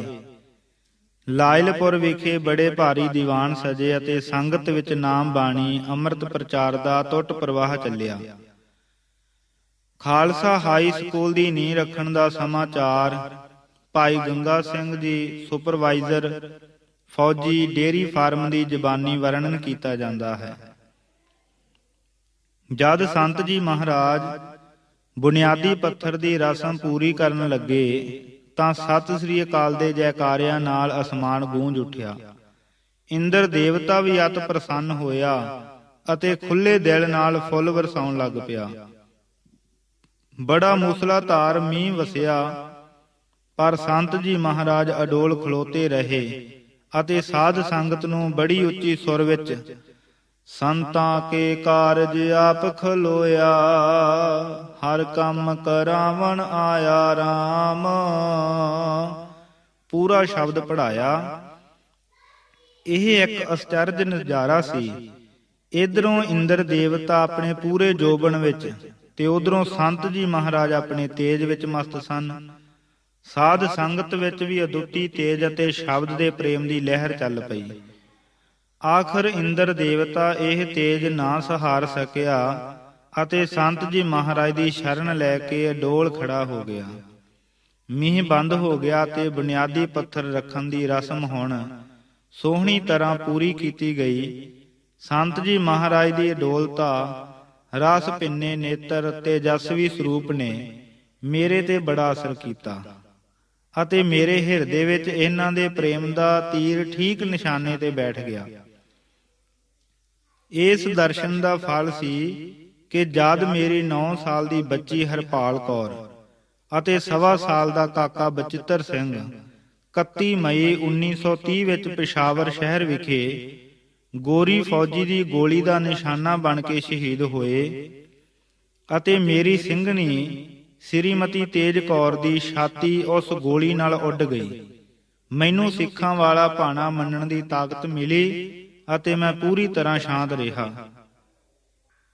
ਇਸ ਤੋਂ ਕੁਝ ਚਿਰ ਮਗਰੋਂ ਗੁਰੂ ਪੰਥ ਦੇ ਕੀਰਤਨੀਏ ਭਾਈ ਸਾਹਿਬ ਭਾਈ ਹੀਰਾ ਸਿੰਘ ਜੀ ਨੇ ਫਰੂਕਾ ਖਾਲਸਾ ਹਾਈ ਸਕੂਲ ਦੇ ਸਾਲਾਨਾ ਦੀਵਾਨ ਤੇ ਆਉਣ ਦੀ ਬੇਨਤੀ ਕੀਤੀ, ਜੋ ਸੰਤ ਜੀ ਮਹਾਰਾਜ ਨੇ ਪ੍ਰਵਾਨ ਕਰ ਲਈ। ਇਸ ਸਮੇਂ ਦੇ ਉਤਸ਼ਾਹ ਦਾ ਨਕਸ਼ਾ ਭਾਈ ਸੁੱਧ ਸਿੰਘ ਰਾਗੀ ਇਸ ਤਰ੍ਹਾਂ ਵਰਣਨ ਕਰਦੇ ਹਨ। ਇਲਾਕੇ ਦੀਆਂ ਸੰਗਤਾਂ ਬੜੀਆਂ ਹੁਮ ਹੁਮਾ ਕੇ ਆਈਆਂ।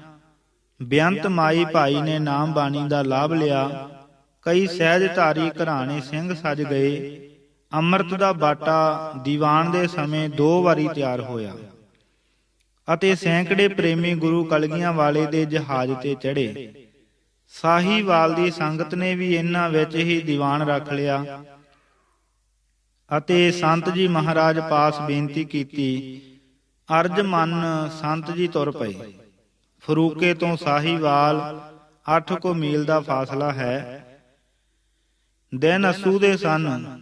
ਭਾਵੇਂ ਵਰਖਾ ਦਾ ਸਮਾਂ ਲੰਘ ਚੁੱਕਾ ਸੀ, ਪਰ ਸੰਤ ਜੀ ਮਹਾਰਾਜ ਦਾ ਦਰਸ਼ਨ ਕਰਨ ਲਈ ਇੰਦਰ ਦੇਵਤਾ ਅਤੇ ਉਸ ਦੀਆਂ ਫੌਜਾਂ ਘਟਾਂ ਬਣ ਕੇ ਆਈਆਂ ਅਤੇ ਬੜੇ ਜ਼ੋਰ ਦੀ ਬਾਰਿਸ਼ ਹੋਈ।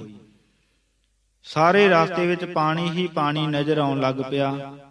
ਸੰਤ ਜੀ ਮਹਾਰਾਜ ਨੂੰ ਬੜੀ ਹੀ ਖੇਚਲ ਹੋਈ। ਕਿਤੇ ਘੋੜੇ ਤੇ ਕਿਤੇ ਪੈਦਲ ਬੜੀ ਮੁਸ਼ਕਲ ਨਾਲ ਨਗਰ ਅਪੜੇ।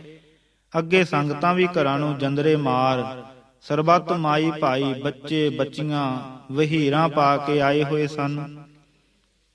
ਸ਼ਬਦ ਕੀਰਤਨ ਦੀ ਕਨਕੋਰ ਵਿੱਚ ਸੰਤ ਜੀ ਮਹਾਰਾਜ ਨੂੰ ਡੇਰੇ ਤੇ ਲੈ ਗਏ। ਜਦ ਡੇਰੇ ਤੇ ਪਹੁੰਚੇ ਤਾਂ ਪ੍ਰੇਮੀਆਂ ਨੇ ਅਰਜ਼ ਕੀਤੀ ਕਿ ਸੱਚੇ ਪਾਤਸ਼ਾਹ, ਅੱਜ ਆਪ ਜੀ ਨੂੰ ਬੜੀ ਹੀ ਖੇਚਲ ਹੋਈ ਹੈ। ਸੰਤਾਂ ਨੇ ਬਚਨ ਕੀਤਾ, ਭਾਵੇਂ ਤਕਲੀਫ ਤਾਂ ਬਹੁਤ ਹੋਈ ਹੈ, ਪਰ ਸੰਗਤਾਂ ਦੇ ਦਰਸ਼ਨ ਕਰਕੇ ਸਭ ਥਕੇਵੇਂ ਲਹਿ ਗਏ ਹਨ। ਇਸ ਵੇਲੇ ਹੀ ਜੇਕਰ ਤੁਸੀਂ ਦੀਵਾਨ ਸਮਾਗਮ ਰੱਖਣਾ ਚਾਹੋ ਤਾਂ ਅਸੀਂ ਤਿਆਰ ਬਰ ਤਿਆਰ ਹਾਂ। ਇਹ ਉਤਸ਼ਾਹ ਦੇ ਬਚਨ ਤੇ ਜਸਵੀ ਸਰੂਪ ਦੇ ਹੁਣ ਤੀਕਰ ਵੀ ਪ੍ਰੇਮੀਆਂ ਨੂੰ ਯਾਦ ਹਨ ਅਤੇ ਹਰ ਔਕੜ ਸਮੇਂ ਚਿੱਤ ਵਿੱਚ ਪ੍ਰੇਮ ਰੰਗ ਦੇ ਹੁਲਾਰੇ ਦਿੰਦੇ ਹਨ। ਸਾਹੀਵਾਲ ਵੀ 3 ਦਿਨ ਦੀਵਾਨ ਬੜੇ ਸਾਜ ਧਾਜ ਨਾਲ ਹੋਇਆ। ਸੰਗਤਾਂ ਨੇ ਰੱਜ ਰੱਜ ਕੇ ਪ੍ਰੇਮ ਪਿਆਲੇ ਪੀਤੇ। ਅੰਮ੍ਰਿਤ ਪ੍ਰਚਾਰ ਵੀ ਖੂਬ ਹੋਇਆ ਤੇ ਬੇਅੰਤ ਮਾਈ ਭਾਈ ਮਾਤਾ ਸਾਹਿਬ ਕੌਰ ਜੀ ਦੀ ਗੋਦ ਵਿੱਚ ਬੈਠਣ ਦੇ ਅਧਿਕਾਰੀ ਬਣੇ। ਸਾਹੀਵਾਲ ਤੋਂ ਸਰਗੋਧੇ ਤੀਕਰ ਸਿੱਧੀ 22 ਮੀਲ ਪੱਕੀ ਸੜਕ ਹੈ। ਟਾਂਗੇ ਤੇ ਸਵਾਰ ਕਰਾ ਕੇ ਪ੍ਰੇਮੀ ਸੰਤ ਜੀ ਮਹਾਰਾਜ ਨੂੰ ਸਰਗੋਧੇ ਲੈ ਗਏ। ਇੱਥੇ 15 ਦਿਨ ਲਗਾਤਾਰ ਨਾਮ ਬਾਣੀ ਅਤੇ ਅੰਮ੍ਰਿਤ ਦਾ ਪ੍ਰਵਾਹ ਚੱਲਿਆ। ਸਵੇਰੇ ਪੂਰੇ 4 ਵਜੇ ਦੀਵਾਨ ਸਜ ਜਾਂਦਾ। ਕੀਰਤਨ ਸ਼ੁਰੂ ਹੋਣ ਤੋਂ ਪਹਿਲਾਂ ਹੀ ਮਾਈ ਭਾਈ ਵਹੀਰਾਂ ਪਾ ਕੇ ਆ ਜਾਂਦੇ ਅਤੇ ਇੰਨੀ ਭੀੜ ਭਾੜ ਹੋ ਜਾਂਦੀ ਕਿ ਜਰਾ ਕੋ ਪਛੜ ਕੇ ਆਵਣ ਵਾਲਿਆਂ ਨੂੰ ਅੰਦਰ ਬੈਠਣ ਦੀ ਥਾਂ ਲੱਭਣੀ ਮੁਸ਼ਕਲ ਹੋ ਜਾਂਦੀ। ਸਰਗੋਧੇ ਦੀ ਸਾਧ ਸੰਗਤ ਦਾ ਇੰਨਾ ਪ੍ਰੇਮ ਅਤੇ ਉਤਸ਼ਾਹ ਦੇਖ ਕੇ ਇੱਕ ਦਿਨ ਸੰਤ ਜੀ ਮਹਾਰਾਜ ਨੇ ਬਚਨ ਕੀਤਾ, ਭਾਈ ਇਹ ਸਰਗੋਧਾ ਨਹੀਂ ਰਸ ਗੋਧਾ ਹੈ। ਇਸ ਮਹਾਵਾਕ ਦਾ ਫਲ ਹੁਣ ਵੀ ਸ਼ਹਿਰ ਵੇਖੇ ਨਜ਼ਰ ਆਉਂਦਾ ਹੈ। ਗੁਰਬਾਣੀ ਦਾ ਟੁੱਟ ਪ੍ਰਵਾਹ ਸਵੇਰੇ ਸ਼ਾਮ ਚੱਲਦਾ ਹੈ। ਨੇੜੇ ਨੇੜੇ ਕਿਸੇ ਹੋਰ ਸ਼ਹਿਰ ਜਾਂ ਬਸਤੀ ਵਿੱਚ ਇਹ ਨਜ਼ਰ ਨਹੀਂ ਆਉਂਦਾ। ਇੱਥੇ ਸੰਤ ਜੀ ਮਹਾਰਾਜ ਸਰਦਾਰ ਬਹਾਦਰ ਡਾਕਟਰ ਹਰਬੰਸ ਸਿੰਘ ਦੀ ਕੋਠੀ ਠਹਿਰੇ ਹੋਏ ਸਨ। ਇੱਕ ਦਿਨ ਸਾਧ ਸੰਗਤ ਨੇ ਸੰਤ ਜੀ ਮਹਾਰਾਜ ਦੀ ਤਸਵੀਰ ਉਤਾਰਨ ਦੀ ਬਹੁਤ ਸ਼ਰਧਾ ਪ੍ਰਗਟ ਕੀਤੀ। ਸੰਤ ਜੀ ਮਹਾਰਾਜ ਨੇ ਸਰਦਾਰ ਬਹਾਦਰ ਨੂੰ ਫੋਟੋਗ੍ਰਾਫਰ ਮੰਗਵਾਉਣ ਦੀ ਆਗਿਆ ਬਖਸ਼ੀ। ਜਦ ਫੋਟੋਗ੍ਰਾਫਰ ਤਸਵੀਰ ਲੈਣ ਲਈ ਆਇਆ ਤਦ ਸੰਤ ਜੀ ਮਹਾਰਾਜ ਨੇ ਡਾਕਟਰ ਸਾਹਿਬ ਨੂੰ ਆਪਣੇ ਨਾਲ ਬੈਠਣ ਦਾ ਹੁਕਮ ਕੀਤਾ। ਡਾਕਟਰ ਜੀ ਬਚਨ ਮੰਨ ਚਰਨਾਂ ਵਿੱਚ ਦਰੀ ਤੇ ਬੈਠ ਗਏ, ਪਰ ਸੰਤ ਜੀ ਮਹਾਰਾਜ ਨੇ ਪ੍ਰੇਮ ਨਾਲ ਬਾਹੋਂ ਫੜ ਉਹਨਾਂ ਨੂੰ ਆਪਣੇ ਨਾਲ ਵਾਲੀ ਕੁਰਸੀ ਤੇ ਬਿਠਾ ਲਿਆ। ਇਹ ਤਸਵੀਰ ਹੁਣ ਤੀਕਰ ਸਰਗੋਧੇ ਵਿੱਚ ਮੌਜੂਦ ਹੈ। ਸਰਗੋਧੇ ਤੋਂ ਚਪੀਤੇ ਹੀ ਸੰਤ ਜੀ ਮਹਾਰਾਜ ਰਾਤ ਦੇ ਸਮੇਂ ਨਿਕਲ ਗਏ, ਕਿਸੇ ਨੂੰ ਪਤਾ ਤੱਕ ਨਹੀਂ ਲੱਗਣ ਦਿੱਤਾ। ਅਸ਼ੋਕ ਹੀ ਭਲਵਾਲ ਮੰਡੀ ਪਹੁੰਚ ਗਏ। ਅੰਮ੍ਰਿਤ ਵੇਲੇ ਸਾਧ ਸੰਗਤ ਗੁਰਦੁਆਰੇ ਵਿੱਚ ਇਕੱਤਰ ਸੀ। ਰਾਗੀ ਸੁੱਧ ਸਿੰਘ ਜੀ ਨੇ ਆਸਾ ਜੀ ਦੀ ਵਾਰ ਦਾ ਕੀਰਤਨ ਸ਼ੁਰੂ ਕੀਤਾ ਹੋਇਆ ਸੀ। ਸੰਤ ਜੀ ਮਹਾਰਾਜ ਦੇ 8-9 ਸਰੀਰ ਗੁਰਦੁਆਰੇ ਵਿੱਚ ਟੇਕੇ ਹੋਏ ਸਨ। ਕਿਸੇ ਨੇ ਆ ਕੇ ਅਚਾਨਕ ਖਬਰ ਦਿੱਤੀ ਕਿ ਸੰਤ ਜੀ ਸਰਦਾਰ ਹਰਬੰਸ ਸਿੰਘ ਦੀ ਕੋਠੀ ਵਿੱਚੋਂ ਚੁੱਪਚਾਪ ਚਲੇ ਗਏ ਹਨ। ਇਹ ਖਬਰ ਸੁਣ ਸਾਧ ਸੰਗਤ ਵਿੱਚ ਬੜੀ ਉਦਾਸੀ ਛਾ ਗਈ ਅਤੇ ਨੇਤਰਾਂ ਤੋਂ ਵੈਰਾਗ ਵਹਿ ਤੁਰਿਆ। ਆਸਾ ਜੀ ਦੀ ਵਾਰ ਦੇ ਭੋਗ ਦੇ ਮਗਰੋਂ ਭਾਈ ਸੁੱਧ ਸਿੰਘ ਜੀ ਰਾਗੀ ਨੇ, ਜਿਹੜੇ ਕਿ ਸੰਤ ਜੀ ਮਹਾਰਾਜ ਦੇ ਚਰਨਾਂ ਦੇ ਭਵਰੇ ਬਣ ਚੁੱਕੇ ਸਨ, ਪਤਾ ਕੱਢਿਆ ਤੇ ਭਲਵਾਲ ਸੰਤ ਜੀ ਮਹਾਰਾਜ ਨੂੰ ਲੈਣ ਗਏ, ਪਰ ਸੰਤ ਜੀ ਨਾ ਆਏ। ਬਹੁਤ ਚਿਰ ਤੀਕਰ ਸਰਗੋਧੇ ਦੀ ਸਾਧ ਸੰਗਤ ਦੇ ਹਿਰਦਿਆਂ ਵਿੱਚ ਸੰਤ ਜੀ ਮਹਾਰਾਜ ਦੀ ਪਵਿੱਤਰ ਅਤੇ ਪਾਵਨ ਮੂਰਤੀ ਵਸੀ ਰਹੀ ਅਤੇ ਕੀਰਤਨ ਦਾ ਪ੍ਰਵਾਹ ਜਿਹੜਾ ਸੰਤ ਜੀ ਮਹਾਰਾਜ ਨੇ ਚਲਾਇਆ ਸੀ ਅਟੁੱਟ ਚੱਲਦਾ ਰਿਹਾ। ਜਿਨ ਡਿਠਿਆ ਮਨ ਰਹਿਸੀਐ ਕਿਉ ਪਾਈਐ ਤਿਨ ਸੰਗ ਜਿਓ। ਸੰਤ ਸਜਨ ਮਨ ਮਿੱਤਰ ਸੇ ਲਾਇਨ ਪ੍ਰਭ ਸਿਓ ਰੰਗ ਜਿਓ। ਭਲਵਾਲ ਸਾਧ ਸੰਗਤ ਨੇ ਸੰਤ ਜੀ ਮਹਾਰਾਜ ਨਾਲ ਅਦੁੱਤੀ ਪ੍ਰੇਮ ਕੀਤਾ। 3 ਦਿਨ ਸਵੇਰ ਸ਼ਾਮ ਬੜੇ ਉਤਸ਼ਾਹ ਨਾਲ ਦੀਵਾਨ ਸਜੇ, ਪਰ ਖੁਸ਼ਾਬਦੀ ਸਾਧ ਸੰਗਤ ਦਾ ਪ੍ਰੇਮ ਸੰਤ ਜੀ ਮਹਾਰਾਜ ਨੂੰ ਖਿੱਚ ਕੇ ਲੈ ਗਿਆ। ਖੁਸ਼ਾਬ ਵੀ ਅਜੇ 2-3 ਦਿਨ ਹੀ ਰੰਗ ਲੱਗੇ ਸਨ ਕਿ ਨੁਸ਼ਹਿਰੇ ਸੂਣ ਦੀ ਸੰਗਤ ਨੇ ਆਰਜ ਕੀਤੀ, ਸੱਚੇ ਪਾਤਸ਼ਾਹ ਸ਼ਾਹਪੁਰ ਦੇ ਪਹਾੜ ਨੂੰ ਵੀ ਚਰਨ ਪਾ ਕੇ ਪਵਿੱਤਰ ਕਰੋ, ਉਥੋਂ ਦੀਆਂ ਸੰਗਤਾਂ ਨੂੰ ਨਿਹਾਲ ਕਰੋ। ਇਹ ਬੜੇ ਅਚਰਜ ਦੀ ਗੱਲ ਸੀ ਕਿ ਸੰਤ ਜੀ ਮਹਾਰਾਜ ਦਾ ਸੁਤੇ ਸਹਿਜ ਹੀ ਪ੍ਰੋਗਰਾਮ ਚੱਲਦਾ, ਹਿਰਦਾ ਵੀ ਅਤੀ ਕੋਮਲ ਸੀ। ਪ੍ਰੇਮੀਆਂ ਦਾ ਪ੍ਰੇਮ ਪੂਰਾ ਕਰਨ ਲਈ ਅਤੇ ਧਰਤੀ ਦਾ ਭਾਰ ਵੰਡਾਉਣ ਲਈ ਸਦਾ ਕਮਰ ਕੱਸਾ ਤਿਆਰ ਬਰ ਤਿਆਰ ਸੀ। ਇਸ ਦੇ ਨਾਲ ਹੀ ਸਦਾ ਖੇੜਾ, ਸਦਾ ਵਿਗਾਸ ਅਤੇ ਸਦਾ ਮਨ ਚਾਉ ਰਹਿੰਦਾ ਸੀ। ਨੁਸ਼ਹਿਰੇ ਦੀ ਸੰਗਤ ਦੀ ਅਰਜ਼ ਮੰਨ ਸੰਤ ਜੀ ਮਹਾਰਾਜ ਪਹਾੜ ਤੇ ਚਲੇ ਗਏ। ਸ਼ਹਿਰ ਦੇ ਬਾਹਰ ਇੱਕ ਖੂਹ ਤੇ ਛੱਪਰ ਵਿੱਚ ਡੇਰਾ ਲਾਇਆ। ਇਹ ਕੁਟੀਆ ਭਾਵੇਂ ਢਹਿ ਗਈ ਹੈ, ਪਰ ਹੁਣ ਤੀਕਰ ਇਸ ਦੀ ਨਿਸ਼ਾਨੀ ਬਾਕੀ ਹੈ ਅਤੇ ਧਰਤੀ ਵਿੱਚ ਪ੍ਰੇਮ ਦੀ ਖੁਸ਼ਬੂ ਹੈ। ਇੱਥੇ ਸਵੇਰੇ ਸ਼ਾਮ ਪਿੰਡਾਂ ਦੀਆਂ ਸੰਗਤਾਂ ਇਕੱਠੀਆਂ ਹੋ ਜਾਂਦੀਆਂ। 18 ਦਿਨ ਉਹ ਨਾਮ ਬਾਣੀ ਅਤੇ ਅੰਮ੍ਰਿਤ ਦਾ ਪ੍ਰਵਾਹ ਚੱਲਿਆ ਕਿ ਲੇਖਣੀ ਵਰਣਨ ਨਹੀਂ ਕਰ ਸਕਦੀ। ਜ਼ਬਾਨੀ ਰਾਗੀ ਸੁੱਧ ਸਿੰਘ। ਜਦ ਸੰਤ ਜੀ ਮਹਾਰਾਜ ਪਹਿਲੀ ਵਾਰੀ ਲਾਇਲਪੁਰ ਆਏ ਤਦ ਸਰਦਾਰ ਇਕਬਾਲ ਸਿੰਘ ਜੀ ਵਕੀਲ ਦੀ ਮਾਤਾ ਦੇ ਹਿਰਦੇ ਵਿੱਚ ਉਮੰਗ ਪੈਦਾ ਹੋਈ ਕਿ ਸੰਤ ਜੀ ਮਹਾਰਾਜ ਨੂੰ ਆਪਣੀ ਹੱਥੀਂ ਪ੍ਰਸ਼ਾਦ ਤਿਆਰ ਕਰਕੇ ਛਕਾਏ। ਅਜੇ ਇਹਨੂੰ ਆਪਣੇ ਸੰਕਲਪ ਪੂਰਾ ਕਰਨ ਲਈ ਬੇਨਤੀ ਕਰਨ ਦਾ ਸਮਾਂ ਹੀ ਨਹੀਂ ਮਿਲਿਆ ਸੀ ਕਿ ਸੰਤ ਜੀ ਅਸ਼ੋਕ ਹੀ ਲਾਇਲਪੁਰ ਤੋਂ ਚਲੇ ਗਏ। ਹੁਣ ਜਦ ਦੂਜੀ ਵਾਰੀ ਸੰਤ ਜੀ ਇੱਥੇ ਆਏ, ਤਦ ਇਸ ਮਾਈ ਨੇ ਪ੍ਰਸ਼ਾਦ ਵਾਸਤੇ ਅਰਜ਼ ਕੀਤੀ ਅਤੇ ਸੰਤ ਜੀ ਮਹਾਰਾਜ ਨੇ ਮੰਨ ਲਈ। ਜਿਸ ਵੇਲੇ ਪ੍ਰਸ਼ਾਦ ਛਕਣ ਵਾਸਤੇ ਪੰਗਤ ਲੱਗੀ, ਤਦ ਮਾਈ ਪ੍ਰਸ਼ਾਦ ਲਿਆਉਣ ਵਿੱਚ ਕੁਝ ਸੰਗ ਕਰਨ ਲੱਗੀ। ਸੰਤ ਜੀ ਮਹਾਰਾਜ ਨੇ ਫਰਮਾਇਆ, ਬੀਬੀ ਛੇਤੀ ਕਰੋ, ਹੁਣ ਕਿਉਂ ਸੰਗਦੇ ਹੋ? ਤੁਸੀਂ ਤਾਂ ਬੜੇ ਚਿਰ ਦੇ ਇਸ ਸਮੇਂ ਦੀ ਉਡੀਕ ਵਿੱਚ ਸੀ।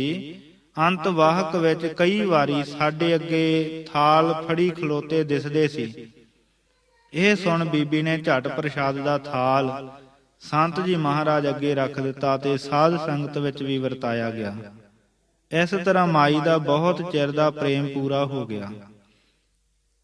ਇਹਨਾਂ ਦਿਨਾਂ ਵਿੱਚ ਭਾਈ ਹੀਰਾ ਸਿੰਘ ਜੀ ਲਾਇਲਪੁਰ ਸਿੰਘ ਸਭਾ ਦੇ ਗ੍ਰੰਥੀ ਸਨ।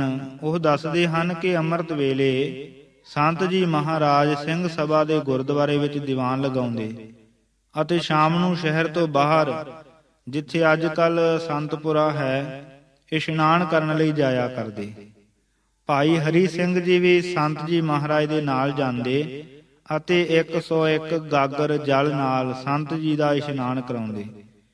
ਇਸ਼ਨਾਨ ਪਾਣੀ ਦੇ ਮਗਰੋਂ ਸੋਦਰ ਦਾ ਦੀਵਾਨ ਉੱਥੇ ਹੀ ਸਜ ਜਾਂਦਾ। ਕਈ ਵਾਰੀ ਤਾਂ ਇਸ਼ਨਾਨ ਦੇ ਸਮੇਂ ਸੰਤ ਜੀ ਮਹਾਰਾਜ ਸ਼ਬਦ ਵਿੱਚ ਇੰਨੇ ਲੀਨ ਹੋ ਜਾਂਦੇ ਕਿ ਸਾਰੀ ਰਾਤ ਇਸੇ ਰੰਗ ਵਿੱਚ ਮਗਨ ਰਹਿੰਦੇ। ਅੰਮ੍ਰਿਤ ਵੇਲੇ ਦੀਵਾਨ ਦੇ ਸਮੇਂ ਲਾਇਲਪੁਰ ਗੁਰਦੁਆਰੇ ਵਿੱਚ ਆ ਜਾਂਦੇ। ਕੀਰਤਨ ਸੋਹਿਲੇ ਦੇ ਪਾਠ ਦੀ ਮਰਿਆਦਾ। ਇੱਕ ਦਿਨ ਰਹਿਰਾਸ ਸਾਹਿਬ ਦੇ ਪਾਠ ਦੇ ਮਗਰੋਂ ਸੰਤ ਜੀ ਮਹਾਰਾਜ ਬਹੁਤ ਚਿਰ ਅਡੋਲ ਬੈਠੇ ਰਹੇ। ਕਿਸੇ ਦਾ ਹੌਸਲਾ ਨਾ ਪਵੇ ਕਿ ਮਹਾਰਾਜ ਨੂੰ ਆਖੇ ਕਿ ਇੱਥੋਂ ਚੱਲੋ। ਕੁਝ ਚਿਰ ਸਾਧ ਸੰਗਤ ਨੇ ਆਪਸ ਵਿੱਚ ਵਿਚਾਰ ਕੀਤੀ ਅਤੇ ਭਾਈ ਹਰੀ ਸਿੰਘ ਜੀ ਗ੍ਰੰਥੀ ਨੂੰ ਹੁਕਮ ਹੋਇਆ ਕਿ ਸੰਤ ਜੀ ਮਹਾਰਾਜ ਦੀ ਸੇਵਾ ਵਿੱਚ ਬੇਨਤੀ ਕਰੋ। ਸਾਧ ਸੰਗਤ ਦਾ ਹੁਕਮ ਮੰਨ ਇਹਨਾਂ ਹੱਥ ਜੋੜ ਅਰਜ਼ ਕੀਤੀ, ਸੱਚੇ ਪਾਤਸ਼ਾਹ, ਕਿ ਅੱਜ ਆਸਾ ਜੀ ਦੀ ਵਾਰ ਦਾ ਕੀਰਤਨ ਇੱਥੇ ਹੀ ਹੋਵੇਗਾ? ਸੰਤ ਜੀ ਮਹਾਰਾਜ ਨੇ ਉੱਤਰ ਬਖਸ਼ਿਆ, ਭਾਈ ਬਾਬੇ ਜੀ ਦਾ ਕੀਰਤਨ ਹੀ ਕਰਨਾ ਹੈ, ਭਾਵੇਂ ਇੱਥੇ ਕਰੀਏ ਭਾਵੇਂ ਉੱਥੇ। ਪਰ ਅਜੇ ਇਹ ਬਚਨ ਮਹਾਰਾਜ ਜੀ ਦੇ ਮੁਖਾਰ ਬਿੰਦ ਤੋਂ ਨਿਕਲੇ ਹੀ ਸਨ ਕਿ ਦੂਰ ਤੋਂ ਢੋਲਕੀ ਛੈਣਿਆਂ ਨਾਲ ਸ਼ਬਦ ਪੜ੍ਹਨ ਦੀ ਆਵਾਜ਼ ਆਈ। ਭਾਈ ਹਰੀ ਸਿੰਘ ਜੀ ਨੇ ਇਹ ਖਿਆਲ ਕੀਤਾ ਕਿ ਕੋਈ ਸ਼ਬਦੀ ਜਥਾ ਸੰਤ ਜੀ ਮਹਾਰਾਜ ਦੇ ਦਰਸ਼ਨ ਕਰਨ ਲਈ ਆ ਰਿਹਾ ਹੈ। ਕੁਝ ਚਿਰ ਮਗਰੋਂ ਭਾਈ ਸਾਹਿਬ ਨੇ ਫਿਰ ਬੇਨਤੀ ਕੀਤੀ, ਮਹਾਰਾਜ ਜੀ, ਕੀਰਤਨ ਸੋਹਿਲੇ ਦੇ ਪਾਠ ਕਰਕੇ ਇੱਥੇ ਹੀ ਬਿਰਾਜਣਾ ਹੈ। ਇਹ ਗੱਲ ਭਾਈ ਜੀ ਦੇ ਮੂੰਹੋਂ ਨਿਕਲੀ ਹੀ ਸੀ ਕਿ ਕੀਰਤਨ ਦੀ ਆਵਾਜ਼ ਬੰਦ ਹੋ ਗਈ। ਸਾਰੀ ਸੰਗਤ ਨੇ ਕੀਰਤਨੀ ਜਥੇ ਦੀ ਬੜੀ ਦੇਖਭਾਲ ਕੀਤੀ, ਪਰ ਕੋਈ ਸਰੀਰ ਨਾ ਮਿਲਿਆ। ਬਹੁਤੇ ਰਾਹ ਖਹਿੜੇ ਦੇਖੇ ਕਿ ਸ਼ਾਇਦ ਰਸਤਾ ਹੀ ਨਾ ਭੁੱਲ ਗਏ ਹੋਵਣ, ਪਰ ਜਦ ਬਹੁਤ ਢੂੰਡਣ ਦੇ ਮਗਰੋਂ ਕੋਈ ਪਤਾ ਨਾ ਲੱਗਾ। ਸਾਰਿਆਂ ਨੇ ਹੱਥ ਜੋੜ ਸੰਤ ਜੀ ਮਹਾਰਾਜ ਅੱਗੇ ਬੇਨਤੀ ਕੀਤੀ, ਮਹਾਰਾਜ ਜੀ, ਜਥਾ ਕੀਰਤਨ ਕਰਦਾ ਆ ਰਿਹਾ ਸੀ, ਕਿੱਧਰ ਚਲਾ ਗਿਆ ਹੈ? ਸੰਤ ਜੀ ਮਹਾਰਾਜ ਨੇ ਫਰਮਾਇਆ, ਭਾਈ, ਤੁਸੀਂ ਆਖਿਆ ਸੀ ਕਿ ਅੱਜ ਕੀਰਤਨ ਇੱਥੇ ਹੀ ਹੋਵੇਗਾ। ਸੋ ਕਰਤਾਰ ਵੱਲੋਂ ਜਥਾ ਆ ਰਿਹਾ ਸੀ, ਪਰ ਜਦ ਤੁਸਾਂ ਦੂਜੀ ਵਾਰੀ ਕੀਰਤਨ ਸੋਹਿਲੇ ਦਾ ਸਮਾਂ ਜਨਾ ਦਿੱਤਾ, ਜਥਾ ਚਲਿਆ ਗਿਆ। ਸ਼ਹੀਦ ਸਿੰਘਾਂ ਦੇ ਜਥੇ ਬੜੇ ਹੀ ਮਰਿਆਦਾ ਪੁਰਸ਼ੋਤਮ ਹੁੰਦੇ ਹਨ। ਸਿੱਖ ਨੂੰ ਕੀਰਤਨ ਸੋਹਿਲੇ ਦੇ ਪਾਠ ਮਗਰੋਂ ਆਵਾਜ਼ ਕੱਢਣ ਦਾ ਹੁਕਮ ਨਹੀਂ। ਸ਼ਹਿਰ ਲਾਇਲਪੁਰ ਨੂੰ ਨਿਹਾਲ ਕਰਕੇ ਸੰਤ ਜੀ ਮਹਾਰਾਜ ਨੇ ਕਈ ਹੋਰ ਨਗਰਾਂ ਨੂੰ ਤਾਰਿਆ। ਕੁਝ ਸਮਾਂ ਪਾ ਕੇ ਸੰਤ ਜੀ ਮਹਾਰਾਜ ਰਾਵਲਪਿੰਡੀ ਆਏ। ਬੜੇ ਦੀਵਾਨ ਸਜੇ ਅਤੇ ਬੇਅੰਤ ਸੰਗਤਾਂ ਨੇ ਨਾਮ ਬਾਣੀ ਦਾ ਰੰਗ ਮਾਣਿਆ। ਬਹੁਤ ਸਾਰੇ ਮਾਈ ਭਾਈ ਨੇ ਅੰਮ੍ਰਿਤ ਦੀ ਦਾਤ ਪ੍ਰਾਪਤ ਕੀਤੀ। ਮਲਕ ਹਰਦਿੱਤ ਸਿੰਘ ਨੂੰ ਅਸ਼ੀਰਵਾਦ।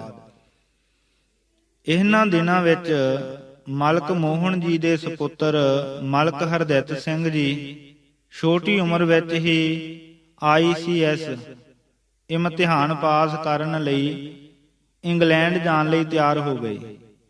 ਮਲਕ ਮੋਹਨ ਸਿੰਘ ਜੀ ਅਤੇ ਇਹਨਾਂ ਦੀ ਸੁਪਤਨੀ ਨੇ ਬੜੇ ਪ੍ਰੇਮ ਨਾਲ ਸੰਤ ਜੀ ਮਹਾਰਾਜ ਨੂੰ ਆਪਣੇ ਘਰ ਸੱਦ ਭੇਜਿਆ ਅਤੇ ਅਰਜ਼ ਕੀਤੀ, ਮਹਾਰਾਜ ਜੀ, ਕਿਰਪਾ ਕਰਕੇ ਕਾਕੇ ਦੇ ਸਿਰ ਤੇ ਹੱਥ ਧਰੋ ਅਤੇ ਆਪ ਹੀ ਕਾਕੇ ਨੂੰ ਵਿਲਾਇਤ ਜਾਣ ਦੀ ਖੁਸ਼ੀ ਬਖਸ਼ੋ।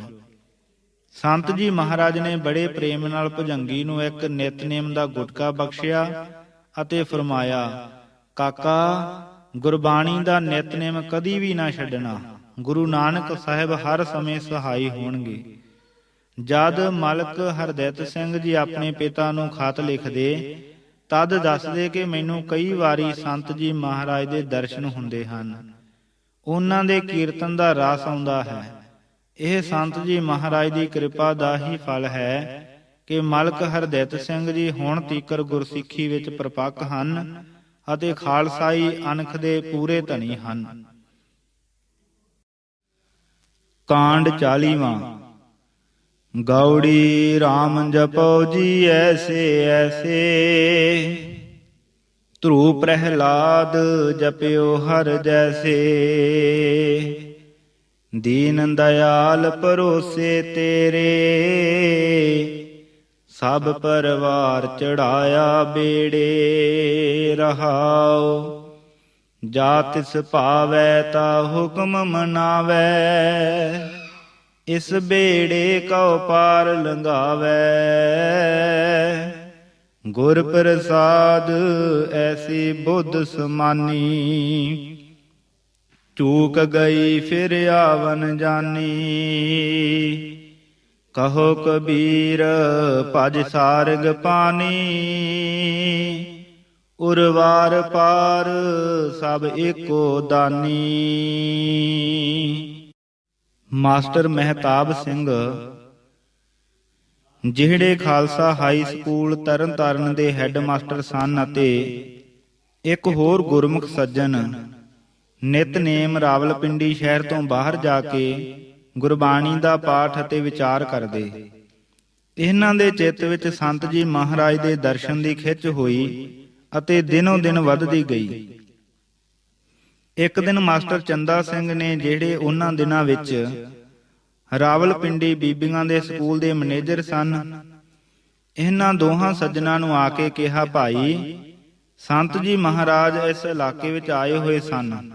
ਮੈਂ ਕੱਲ ਹੀ ਗੱਡੀ ਤੋਂ ਉਤਰਿਆ ਹਾਂ। ਪਹਿਲਾਂ ਗੱਡੀ ਵਿੱਚ ਗੁਜਰਾਂਵਾਲੇ ਦੇ ਸਟੇਸ਼ਨ ਤੇ ਮਹਾਰਾਜ ਜੀ ਦੇ ਦਰਸ਼ਨ ਕੀਤੇ, ਫੇਰ ਵਜ਼ੀਰਾਬਾਦ, ਲਾਲੇ ਮੂਸੇ ਅਤੇ ਜੇਹਲਮ ਵੀ ਦੀਦਾਰ ਹੋਏ। ਜਦ ਗੱਡੀ ਮੰਦਰੇ ਪਹੁੰਚੀ, ਮੈਂ ਫੇਰ ਦਰਸ਼ਨ ਲਈ ਗਿਆ, ਪਰ ਸੰਤ ਜੀ ਗੱਡੀ ਵਿੱਚ ਨਹੀਂ ਸਨ। ਗੱਡੀ ਤੋਂ ਉਤਰ ਕੇ ਮੰਦਰੇ ਸ਼ਹਿਰ ਵਿੱਚ ਗਿਆ। ਉੱਥੋਂ ਪਤਾ ਲੱਗਾ ਕਿ ਸੰਤ ਜੀ ਮਹਾਰਾਜ ਕਟਾਸ ਰਾਜ ਚਲੇ ਗਏ ਹਨ। 2-4 ਦਿਨਾਂ ਮਗਰੋਂ ਚੌਧਰੀ ਸੁੰਦਰ ਸਿੰਘ ਕੱਲਰ ਤੋਂ ਰਾਵਲਪਿੰਡੀ ਆਏ ਅਤੇ ਉਹਨਾਂ ਨੇ ਮਾਸਟਰ ਮਹਿਤਾਬ ਸਿੰਘ ਅਤੇ ਉਹਨਾਂ ਦੇ ਸਾਥੀ ਨੂੰ ਦੱਸਿਆ ਕਿ ਸੰਤ ਜੀ ਮਹਾਰਾਜ ਕਨੋਹੇ ਪਹੁੰਚ ਗਏ ਹਨ। ਚੌਧਰੀ ਜੀ ਨੂੰ ਇਹਨਾਂ ਦੋਹਾਂ ਸੱਜਣਾਂ ਨੇ ਬੇਨਤੀ ਕੀਤੀ ਕਿ ਅਸੀਂ ਸੰਤ ਜੀ ਮਹਾਰਾਜ ਦੇ ਦਰਸ਼ਨ ਕਰਨ ਲਈ ਸ਼ੁੱਕਰਵਾਰ ਰਾਤ ਮਾਨਕੇ ਵਾਲੇ ਪਹੁੰਚਾਂਗੇ। ਤੁਸੀਂ ਸਟੇਸ਼ਨ ਤੇ ਸਾਡੇ ਲਈ ਘੋੜੀਆਂ ਭੇਜ ਦੇਣਾ। ਸ਼ੁੱਕਰਵਾਰ ਵਾਲੇ ਦਿਨ ਬੜਾ ਹੀ ਟੁੱਟ ਕੇ ਮੀਂਹ ਵਸਿਆ। ਘੋੜੀਆਂ ਨਾ ਪਹੁੰਚ ਸਕੀਆਂ। ਮਾਨਕੇ ਵਾਲੇ ਰਾਤ ਰਹਿ ਕੇ ਦੋਵੇਂ ਪ੍ਰੇਮੀ ਕਨੋਹੇ ਵੱਲ ਪੈਦਲ ਤੁਰ ਪਏ। ਚਿੱਕੜ ਪਾਣੀ ਲੰਘਦਿਆਂ ਪ੍ਰੇਮ ਦੀ ਡੋਰੀ ਦੇ ਖਿੱਚੇ ਹੋਏ ਸੰਤ ਜੀ ਮਹਾਰਾਜ ਦੇ ਚਰਨਾਂ ਵਿੱਚ ਪਹੁੰਚ ਗਏ। ਰਾਵਲਪਿੰਡੀ ਤੋਂ ਹੋਰ ਗੁਰਮੁਖ ਬਹੁਤ ਸਾਰੀਆਂ ਸੰਗਤਾਂ ਸੰਤ ਜੀ ਮਹਾਰਾਜ ਦੇ ਦਰਸ਼ਨ ਕਰਨ ਲਈ ਖਿੱਚੀਆਂ ਆਈਆਂ। ਇਹ ਸਾਰੇ ਗੁੱਜਰ ਖਾਨ ਗੱਡੀ ਤੋਂ ਉਤਰ ਕੇ ਕਨੋਹੇ ਪਹੁੰਚੇ। ਸਾਰੀ ਸੰਗਤ ਸੰਤ ਜੀ ਮਹਾਰਾਜ ਦੇ ਦਰਸ਼ਨ ਕਰਕੇ ਨਿਹਾਲ ਹੋਈ। ਸੰਤ ਜੀ ਮਹਾਰਾਜ ਸੰਗਤ ਦਾ ਇਹ ਉਤਸ਼ਾਹ ਅਤੇ ਪ੍ਰੇਮ ਦੇਖ ਕੇ ਬੜੇ ਹੀ ਗਦਗਦ ਹੋਏ ਅਤੇ ਨਾਮ ਬਾਣੀ ਦੁਆਰਾ ਅਕਹਿ ਬਖਸ਼ਿਸ਼ ਕੀਤੀ। ਇਸ ਬੇੜੇ ਕਉ ਪਾਰ ਲੰਘਾਵੈ। ਇਸ ਇਲਾਕੇ ਦੀਆਂ ਸੰਗਤਾਂ ਨੂੰ ਨਿਹਾਲ ਕਰਕੇ ਸੰਤ ਜੀ ਮਹਾਰਾਜ ਰਾਵਲਪਿੰਡੀ ਆਏ ਅਤੇ ਇੱਥੋਂ ਕਸ਼ਮੀਰ ਜਾਣ ਦੀ ਤਿਆਰੀ ਕੀਤੀ। ਪਹਿਲਾਂ ਕੁਝ ਦਿਨ ਬਾਰਾਮੂਲੇ ਰਹੇ ਅਤੇ ਹਾਊਸ ਬੋਟ ਵਿੱਚ ਡੇਰਾ ਲਾਇਆ। ਇੱਕ ਦਿਨ ਸਰਦਾਰ ਸੰਤ ਸਿੰਘ ਧਮਾਲੀ ਵਾਲੇ ਨੇ ਪ੍ਰਸ਼ਾਦ ਲਈ ਆਖਿਆ। ਸੰਤ ਜੀ ਮਹਾਰਾਜ ਨੇ ਬੜੇ ਪ੍ਰੇਮ ਨਾਲ ਪ੍ਰਵਾਨ ਕੀਤਾ। ਜਦ ਪ੍ਰਸ਼ਾਦ ਤਿਆਰ ਹੋ ਗਿਆ ਤੇ ਸਾਧ ਸੰਗਤ ਪ੍ਰੇਮੀ ਦੇ ਘਰ ਵੱਲ ਤੁਰੇ, ਤਦ ਬੜੇ ਹੀ ਜ਼ੋਰ ਦਾ ਝੱਖੜ ਚੱਲ ਪਿਆ। ਪ੍ਰੇਮੀ ਦੇ ਘਰ ਪਹੁੰਚਣ ਲਈ ਦਰਿਆ ਪਾਰ ਕਰਨਾ ਸੀ। ਮਲਾਹਾਂ ਨੇ ਹੱਥ ਜੋੜ ਕੇ ਜਵਾਬ ਦਿੱਤਾ ਕਿ ਇਸ ਹਨੇਰੀ ਅੱਗੇ ਸਾਡੀ ਕੋਈ ਵਾਹ ਨਹੀਂ ਚੱਲਦੀ। ਜਦ ਸੰਗਤ ਨਿਰਾਸ਼ ਹੋ ਗਈ ਤਾਂ ਸੰਤ ਜੀ ਮਹਾਰਾਜ ਨੇ ਦਿਲਾਸਾ ਦਿੱਤਾ ਤੇ ਫਰਮਾਇਆ, ਭਾਈ ਡੋਲੋ ਨਹੀਂ, ਸਤਿਗੁਰੂ ਪਾਰ ਕਰਨਗੇ। ਇਹ ਕਹਿ ਕੇ ਬੜੀ ਉੱਚੀ ਸੁਰ ਵਿੱਚ ਇਹ ਸਾਰਾ ਸ਼ਬਦ ਪੜ੍ਹਿਆ ਅਤੇ ਸਾਧ ਸੰਗਤ ਨੂੰ ਪੜ੍ਹਾਇਆ। ਗੌੜੀ ਰਾਮ ਜਪੋ ਜੀ ਐਸੇ ਐਸੇ, ਧਰੂ ਪ੍ਰਹਿਲਾਦ ਜਪਿਓ ਹਰ ਜੈਸੇ। ਦੀਨ ਦਇਆਲ ਭਰੋਸੇ ਤੇਰੇ, ਸਭ ਪਰਵਾਰ ਚੜਾਇਆ ਬੇੜੇ ਰਹਾਉ। ਜਾ ਤਿਸ ਭਾਵੈ ਤਾ ਹੁਕਮ ਮਨਾਵੈ, ਇਸ ਬੇੜੇ ਕਉ ਪਾਰ ਲੰਘਾਵੈ। ਗੁਰ ਪ੍ਰਸਾਦ ਐਸੀ ਬੁੱਧ ਸਮਾਨੀ, ਚੂਕ ਗਈ ਫਿਰ ਆਵਣ ਜਾਨੀ। ਕਹੋ ਕਬੀਰ ਭਜ ਸਾਰਿਗ ਪਾਨੀ, ਉਰਵਾਰ ਪਾਰ ਸਭ ਏਕੋ ਦਾਨੀ। ਤਦੋਂ ਹੀ ਪਤਾ ਲੱਗਾ ਜਦੋਂ ਕਿ ਸਾਰੇ ਦਰਿਆਵਾਂ ਪਾਰ ਪਹੁੰਚ ਗਏ। 12 ਮੂਲੇ ਦੀ ਸਾਧ ਸੰਗਤ ਦਾ ਸੰਤ ਜੀ ਮਹਾਰਾਜ ਨਾਲ ਬੜਾ ਹੀ ਪ੍ਰੇਮ ਹੋ ਗਿਆ। ਗੁਰਦੁਆਰਾ ਸਾਹਿਬ ਕੋਟ ਤੀਰਥ ਵਿੱਚ, ਜਿੱਥੇ ਮੀਰੀ ਪੀਰੀ ਦੇ ਸਾਹਿਬ ਸ੍ਰੀ ਗੁਰੂ ਹਰਗੋਬਿੰਦ ਸਾਹਿਬ ਜੀ ਮਹਾਰਾਜ ਨੇ ਮਾਤਾ ਭਾਗ ਭਰੀ ਦੇ ਪ੍ਰੇਮ ਨੂੰ ਪੂਰਾ ਕਰਨ ਦੇ ਦੌਰੇ ਵਿੱਚ ਚਰਨ ਪਾਏ ਸਨ, ਸਵੇਰੇ ਸ਼ਾਮ ਦੀਵਾਨ ਲੱਗਦੇ, ਨਾਮ ਬਾਣੀ ਦਾ ਟੁੱਟ ਪ੍ਰਵਾਹ ਚੱਲਦਾ ਅਤੇ ਸਾਧ ਸੰਗਤ ਬੈਕੁੰਠ ਦਾ ਰੰਗ ਮਾਣਦੀ। ਤਹਾ ਬੈਕੁੰਠ ਜਹ ਕੀਰਤਨ ਤੇਰਾ। ਬਹੁਤ ਸਾਰੇ ਮਾਈ ਭਾਈ ਨੇ ਅੰਮ੍ਰਿਤ ਦੀ ਦਾਤ ਪ੍ਰਾਪਤ ਕੀਤੀ ਅਤੇ ਗੁਰੂ ਕਲਗੀਆਂ ਵਾਲੇ ਦੇ ਜਹਾਜ਼ ਤੇ ਚੜ੍ਹੇ। ਪ੍ਰੇਮੀਆਂ ਨੇ ਸੰਤ ਜੀ ਮਹਾਰਾਜ ਦੇ ਨਿਵਾਸ ਲਈ ਗੁਰਦੁਆਰਾ ਸਾਹਿਬ ਦੇ ਨੇੜੇ ਦਰਿਆ ਜੇਹਲਮ ਦੇ ਕੰਢੇ ਇੱਕ ਬੜੀ ਸੁੰਦਰ ਤੇ ਇਕਾਂਤ ਕੁਟੀਆ ਪਾ ਦਿੱਤੀ। 12 ਮੂਲੇ ਤੋਂ ਸੰਤ ਜੀ ਮਹਾਰਾਜ ਸ੍ਰੀ ਨਗਰ ਪਹੁੰਚੇ। ਇੱਥੇ ਭਾਈ ਕਾਹਨ ਸਿੰਘ ਜੀ ਪੰਥ ਦੇ ਪ੍ਰਸਿੱਧ ਵਿਦਵਾਨ ਦਾ ਸੰਤ ਜੀ ਮਹਾਰਾਜ ਨਾਲ ਮਿਲਾਪ ਹੋਇਆ। ਭਾਈ ਸਾਹਿਬ ਆਪਣੀ ਕਲਮ ਨਾਲ ਇਸ ਦਰਸ਼ਨ ਦਾ ਨਕਸ਼ਾ ਇਉਂ ਖਿੱਚਦੇ ਹਨ। ਸੰਤ ਜੀ ਮਹਾਰਾਜ ਦੇ ਮਨੋਹਰ ਸ਼ਬਦ ਅਦਭੁਤ ਸੁਰ ਵਿੱਚ ਸਾਰੇ ਖਾਲਸਾ ਪੰਥ ਦੇ ਮਾਈ ਭਾਈ ਨੇ ਸੁਣੇ ਹੀ ਹਨ। ਇਹਨਾਂ ਦਾ ਅਪਾਰ ਪ੍ਰਭਾਵ ਸੰਗਤਾਂ ਤੇ ਪੈਂਦਾ ਸੀ। ਮੈਨੂੰ ਰਾਗ ਦਾ ਰਸੀਆ ਜਾਣ ਕੇ ਇੱਕ ਦਿਨ ਕੰਨ ਵਿੱਚ ਆਖਿਆ, ਇਹ ਸ਼ਬਦ ਤਾਂ ਅਸੀਂ ਸਾਰੀ ਸੰਗਤ ਨੂੰ ਨਾਲ ਰਲਾਉਣ ਵਾਸਤੇ ਗਾਉਂਦੇ ਹਾਂ। ਜੇ ਆਪ ਦੀ ਇੱਛਾ ਹੈ ਤਾਂ ਆਪ ਨੂੰ ਰਾਗ ਵੀ ਸੁਣਾ ਦਿੰਦੇ ਹਾਂ। ਇਹ ਫਰਮਾ ਕੇ ਇੱਕ ਸ਼ਬਦ 4 ਤਾਲ ਦਾ ਮਾਰਵੇ ਵਿੱਚ ਅਤੇ ਇੱਕ ਪੂਰੀਏ ਵਿੱਚ 3 ਤਾਰ ਦਾ ਅਜਿਹਾ ਮਨੋਹਰ ਗਾਇਆ ਕਿ ਉਹ ਦੇਵੀ ਧਾਰਨਾ ਤੇ ਸੁਰ ਮੇਰੇ ਕੰਨਾਂ ਵਿੱਚ ਹੁਣ ਵੀ ਗੂੰਜਦੀਆਂ ਹਨ। ਸੰਤ ਜੀ ਆਤਮ ਗਿਆਨੀ, ਭਗਤ, ਨਾਮ ਰਸੀਏ, ਰਾਗ ਦੇ ਪੂਰੇ ਵਾਕਫ, ਉਪਕਾਰੀ, ਉਦਾਰ ਚਿੱਤ ਅਤੇ ਪੂਰਨ ਨਿਮਰ ਸਨ। ਅਜਿਹੇ ਮਹਾਂਪੁਰਖ ਜੀਵਾਂ ਦੇ ਕਲਿਆਣ ਵਾਸਤੇ ਕਦੇ-ਕਦੇ ਇਸ ਸੰਸਾਰ ਵਿੱਚ ਪ੍ਰਗਟ ਹੁੰਦੇ ਹਨ। ਜੋਤ ਅਧਿਕਾਰੀ ਨੂੰ ਮਿਲੇਗੀ। ਸ੍ਰੀ ਨਗਰ ਤੋਂ ਸੰਤ ਜੀ ਮਹਾਰਾਜ ਰਾਵਲਪਿੰਡੀ, ਘਹੂਟੇ ਅਤੇ ਪੋਠੋਹਾਰ ਦੇ ਕਈ ਥਾਵਾਂ ਤੇ ਹੁੰਦੇ ਹੋਏ ਗੁਰਸਾਗਰ ਸਾਹਿਬ ਮਸਤੂਆਣੇ ਆ ਗਏ ਅਤੇ ਕੁਝ ਚਿਰ ਬੈਠ ਕੇ ਸਥਾਨ ਦੀ ਸੇਵਾ ਕਰਵਾਈ। ਇਸ ਸਮੇਂ ਦੀ ਇੱਕ ਖਾਸ ਗੱਲ ਭਾਈ ਸੰਤ ਗੁਲਾਬ ਸਿੰਘ ਜੀ ਦੀ ਜ਼ਬਾਨੀ ਦੱਸੀ ਹੋਈ ਇਸ ਤਰ੍ਹਾਂ ਆਉਂਦੀ ਹੈ। ਕੁਝ ਸਮਾਂ ਪਹਿਲਾਂ ਸੰਤ ਜੀ ਮਹਾਰਾਜ ਨੇ ਭਾਈ ਤੇਜਾ ਸਿੰਘ ਭਸੌੜ ਵਾਲੇ ਨੂੰ ਗੁਰਸਾਗਰ ਸਾਹਿਬ ਮਸਤੂਆਣੇ ਵਿੱਚ ਵਿਦਿਅਕ ਆਸ਼ਰਮ ਚਲਾਉਣ ਦੀ ਸੇਵਾ ਬਖਸ਼ੀ ਸੀ। ਮਹਾਰਾਜ ਨੇ ਭਾਈ ਤੇਜਾ ਸਿੰਘ ਤੇ ਟਿੱਕਾ ਸਾਹਿਬ ਨਾਭਾ, ਮਹਾਰਾਜਾ ਰਿਪਦਮਨ ਸਿੰਘ ਅੱਜ ਕੱਲ੍ਹ ਮਹਾਰਾਜਾ ਗੁਰਚਰਨ ਸਿੰਘ ਨੂੰ ਸੱਦਾ ਭੇਜਿਆ। ਇਹ ਦੋਵੇਂ ਸੁਨੇਹਾ ਪੁੱਜਣ ਤੇ ਗੁਰਸਾਗਰ ਸਾਹਿਬ ਆ ਗਏ। ਸੰਤ ਜੀ ਮਹਾਰਾਜ ਨੇ ਇਹਨਾਂ ਨੂੰ ਇਕਾਂਤ ਵਿਚਾਰ ਲਈ ਆਪਣੇ ਨਿੱਜ ਦੇ ਕਮਰੇ ਵਿੱਚ ਸੱਦਿਆ ਅਤੇ ਸੰਤ ਭਾਈ ਗੁਲਾਬ ਸਿੰਘ ਜੀ ਨੂੰ ਆਪਣੀ ਸੇਵਾ ਵਿੱਚ ਹਾਜ਼ਰ ਰੱਖਿਆ। ਜਦ ਸਾਰੇ ਆਪਣੀ ਆਪਣੀ ਥਾਂ ਬੈਠ ਗਏ ਤਦ ਸੰਤ ਜੀ ਮਹਾਰਾਜ ਨੇ ਫਰਮਾਇਆ, ਭਾਈ ਤੇਜਾ ਸਿੰਘ ਜੀ, ਤੁਸੀਂ ਟਿੱਕਾ ਸਾਹਿਬ ਨਾਲ ਮਿਲ ਕੇ ਮਸਤੂਆਣੇ ਵਿੱਚ ਵਿਦਿਅਕ ਆਸ਼ਰਮ ਚਲਾਓ। ਇਹ ਬੜੇ ਪ੍ਰੇਮੀ ਹਨ, ਤਨ ਮਨ ਧਨ ਕਰਕੇ ਸੇਵਾ ਕਰਨਗੇ। ਭਾਈ ਤੇਜਾ ਸਿੰਘ ਜੀ ਨੇ ਆਖਿਆ, ਇਹ ਕੀ ਕਰਨ ਯੋਗ ਹਨ? ਹਜੂਰ ਦੀ ਮਦਦ ਨਾਲ ਹੀ ਆਸ਼ਰਮ ਚੱਲੇਗਾ। ਸੰਤ ਜੀ ਮਹਾਰਾਜ ਨੇ ਦੂਜੀ ਵਾਰ ਫਰਮਾਇਆ, ਭਾਈ ਅਸੀਂ ਤਾਂ ਗਰੀਬ ਸਾਧ ਹਾਂ, ਮਾਇਆ ਦੀ ਖੇਡ ਮਾਇਆ ਧਾਰੀਆਂ ਦੇ ਸਪੁਰਦ ਹੀ ਚੰਗੀ ਹੁੰਦੀ ਹੈ। ਅਸਾਂ ਤਾਂ ਖਾਸ ਕਾਰਨਾਂ ਕਰਕੇ ਥੋੜੇ ਚਿਰ ਲਈ ਮਾਲਵੇ ਦੇਸ਼ ਦੇ ਲਾਭ ਹਿੱਤ ਇਹ ਪੰਡ ਚੁੱਕੀ ਹੈ। ਹੁਣ ਤੁਸੀਂ ਦੋਵੇਂ ਮਿਲ ਕੇ ਇਸ ਨੂੰ ਸੰਭਾਲੋ, ਫਿਰ ਅਸੀਂ ਆਜ਼ਾਦ ਹੋ ਕੇ ਨਾਮ ਬਾਣੀ ਅਤੇ ਅੰਮ੍ਰਿਤ ਦਾ ਖੁੱਲ੍ਹਾ ਪ੍ਰਚਾਰ ਕਰ ਸਕਾਂਗੇ। ਭਾਈ ਤੇਜਾ ਸਿੰਘ ਜੀ ਨੇ ਟਿੱਕਾ ਸਾਹਿਬ ਵੱਲ ਹੱਥ ਕਰਕੇ ਆਖਿਆ ਕਿ ਇਹ ਤਾਂ ਕੰਗਾਲ ਹਨ, ਹਜੂਰ ਦਾ ਹੱਥ ਸਿਰ ਤੇ ਲੋੜੀਂਦਾ ਹੈ। ਸੰਤ ਜੀ ਮਹਾਰਾਜ ਨੇ ਫਰਮਾਇਆ, ਭਾਈ ਤੇਜਾ ਸਿੰਘ, ਇਹਨਾਂ ਤੇ ਸਤਿਗੁਰੂ ਦੀ ਮਿਹਰ ਹੈ, ਇਹਨਾਂ ਨਾਲ ਮਿਲ ਕੇ ਕੰਮ ਚਲਾਓ। ਇਹ ਸੁਣ ਭਾਈ ਤੇਜਾ ਸਿੰਘ ਜੀ ਨੇ ਮੂੰਹ ਪਾੜ ਕੇ ਆਖਿਆ ਕਿ ਜੇ ਆਪ ਮਾਇਆ ਦੀ ਮਦਦ ਨਹੀਂ ਕਰ ਸਕਦੇ ਤਾਂ ਆਪਣੀ ਜੋਤ ਮੈਨੂੰ ਦੇ ਦਿਓ। ਇਹ ਗੱਲ ਸੁਣਦੇ ਸਾਰ ਹੀ ਸੰਤ ਦਾ ਚਿਹਰਾ ਲਾਲ ਹੋ ਗਿਆ ਤੇ ਮੁਖੋਂ ਇਹ ਬਚਨ ਨਿਕਲੇ, ਸਿਰ ਹਾਜ਼ਰ ਹੈ, ਜੋਤ ਅਧਿਕਾਰੀ ਨੂੰ ਮਿਲੇਗੀ। ਦੂਜੇ ਦਿਨ ਅੰਮ੍ਰਿਤ ਵੇਲੇ ਹੀ ਸੰਤ ਜੀ ਮਹਾਰਾਜ ਉਪਰਾਮ ਹੋ ਕੇ ਚੁਪੀਤੇ ਹੀ ਗੁਰਸਾਗਰ ਸਾਹਿਬ ਤੋਂ ਚਲੇ ਗਏ। ਟਿੱਕਾ ਸਾਹਿਬ ਅਤੇ ਭਾਈ ਤੇਜਾ ਸਿੰਘ ਆਪਣੇ ਥਾਂ ਮੁੜ ਗਏ। ਇਸ ਤੋਂ ਕੁਝ ਚਿਰ ਮਗਰੋਂ ਮਹਾਰਾਜਾ ਭੁਪਿੰਦਰ ਸਿੰਘ ਮਹਿੰਦਰ ਬਹਾਦਰ ਪਟਿਆਲਾ ਦੀ ਗੱਦੀ ਨਿਸ਼ੀਨੀ ਹੋਈ। ਗੱਦੀ ਤੇ ਬੈਠਦਿਆਂ ਹੀ ਮਹਾਰਾਜਾ ਸਾਹਿਬ ਨੇ ਗੁਰਮਤਿ ਨਾਲ ਬੜਾ ਪ੍ਰੇਮ ਪ੍ਰਗਟ ਕੀਤਾ। ਸਾਰੀ ਰਿਆਸਤ ਦੇ ਦਫ਼ਤਰਾਂ ਤੇ ਕਚਹਿਰੀਆਂ ਵਿੱਚ ਗੁਰਮੁਖੀ ਪ੍ਰਚਲਿਤ ਕਰਨ ਦਾ ਹੁਕਮ ਦੇ ਦਿੱਤਾ।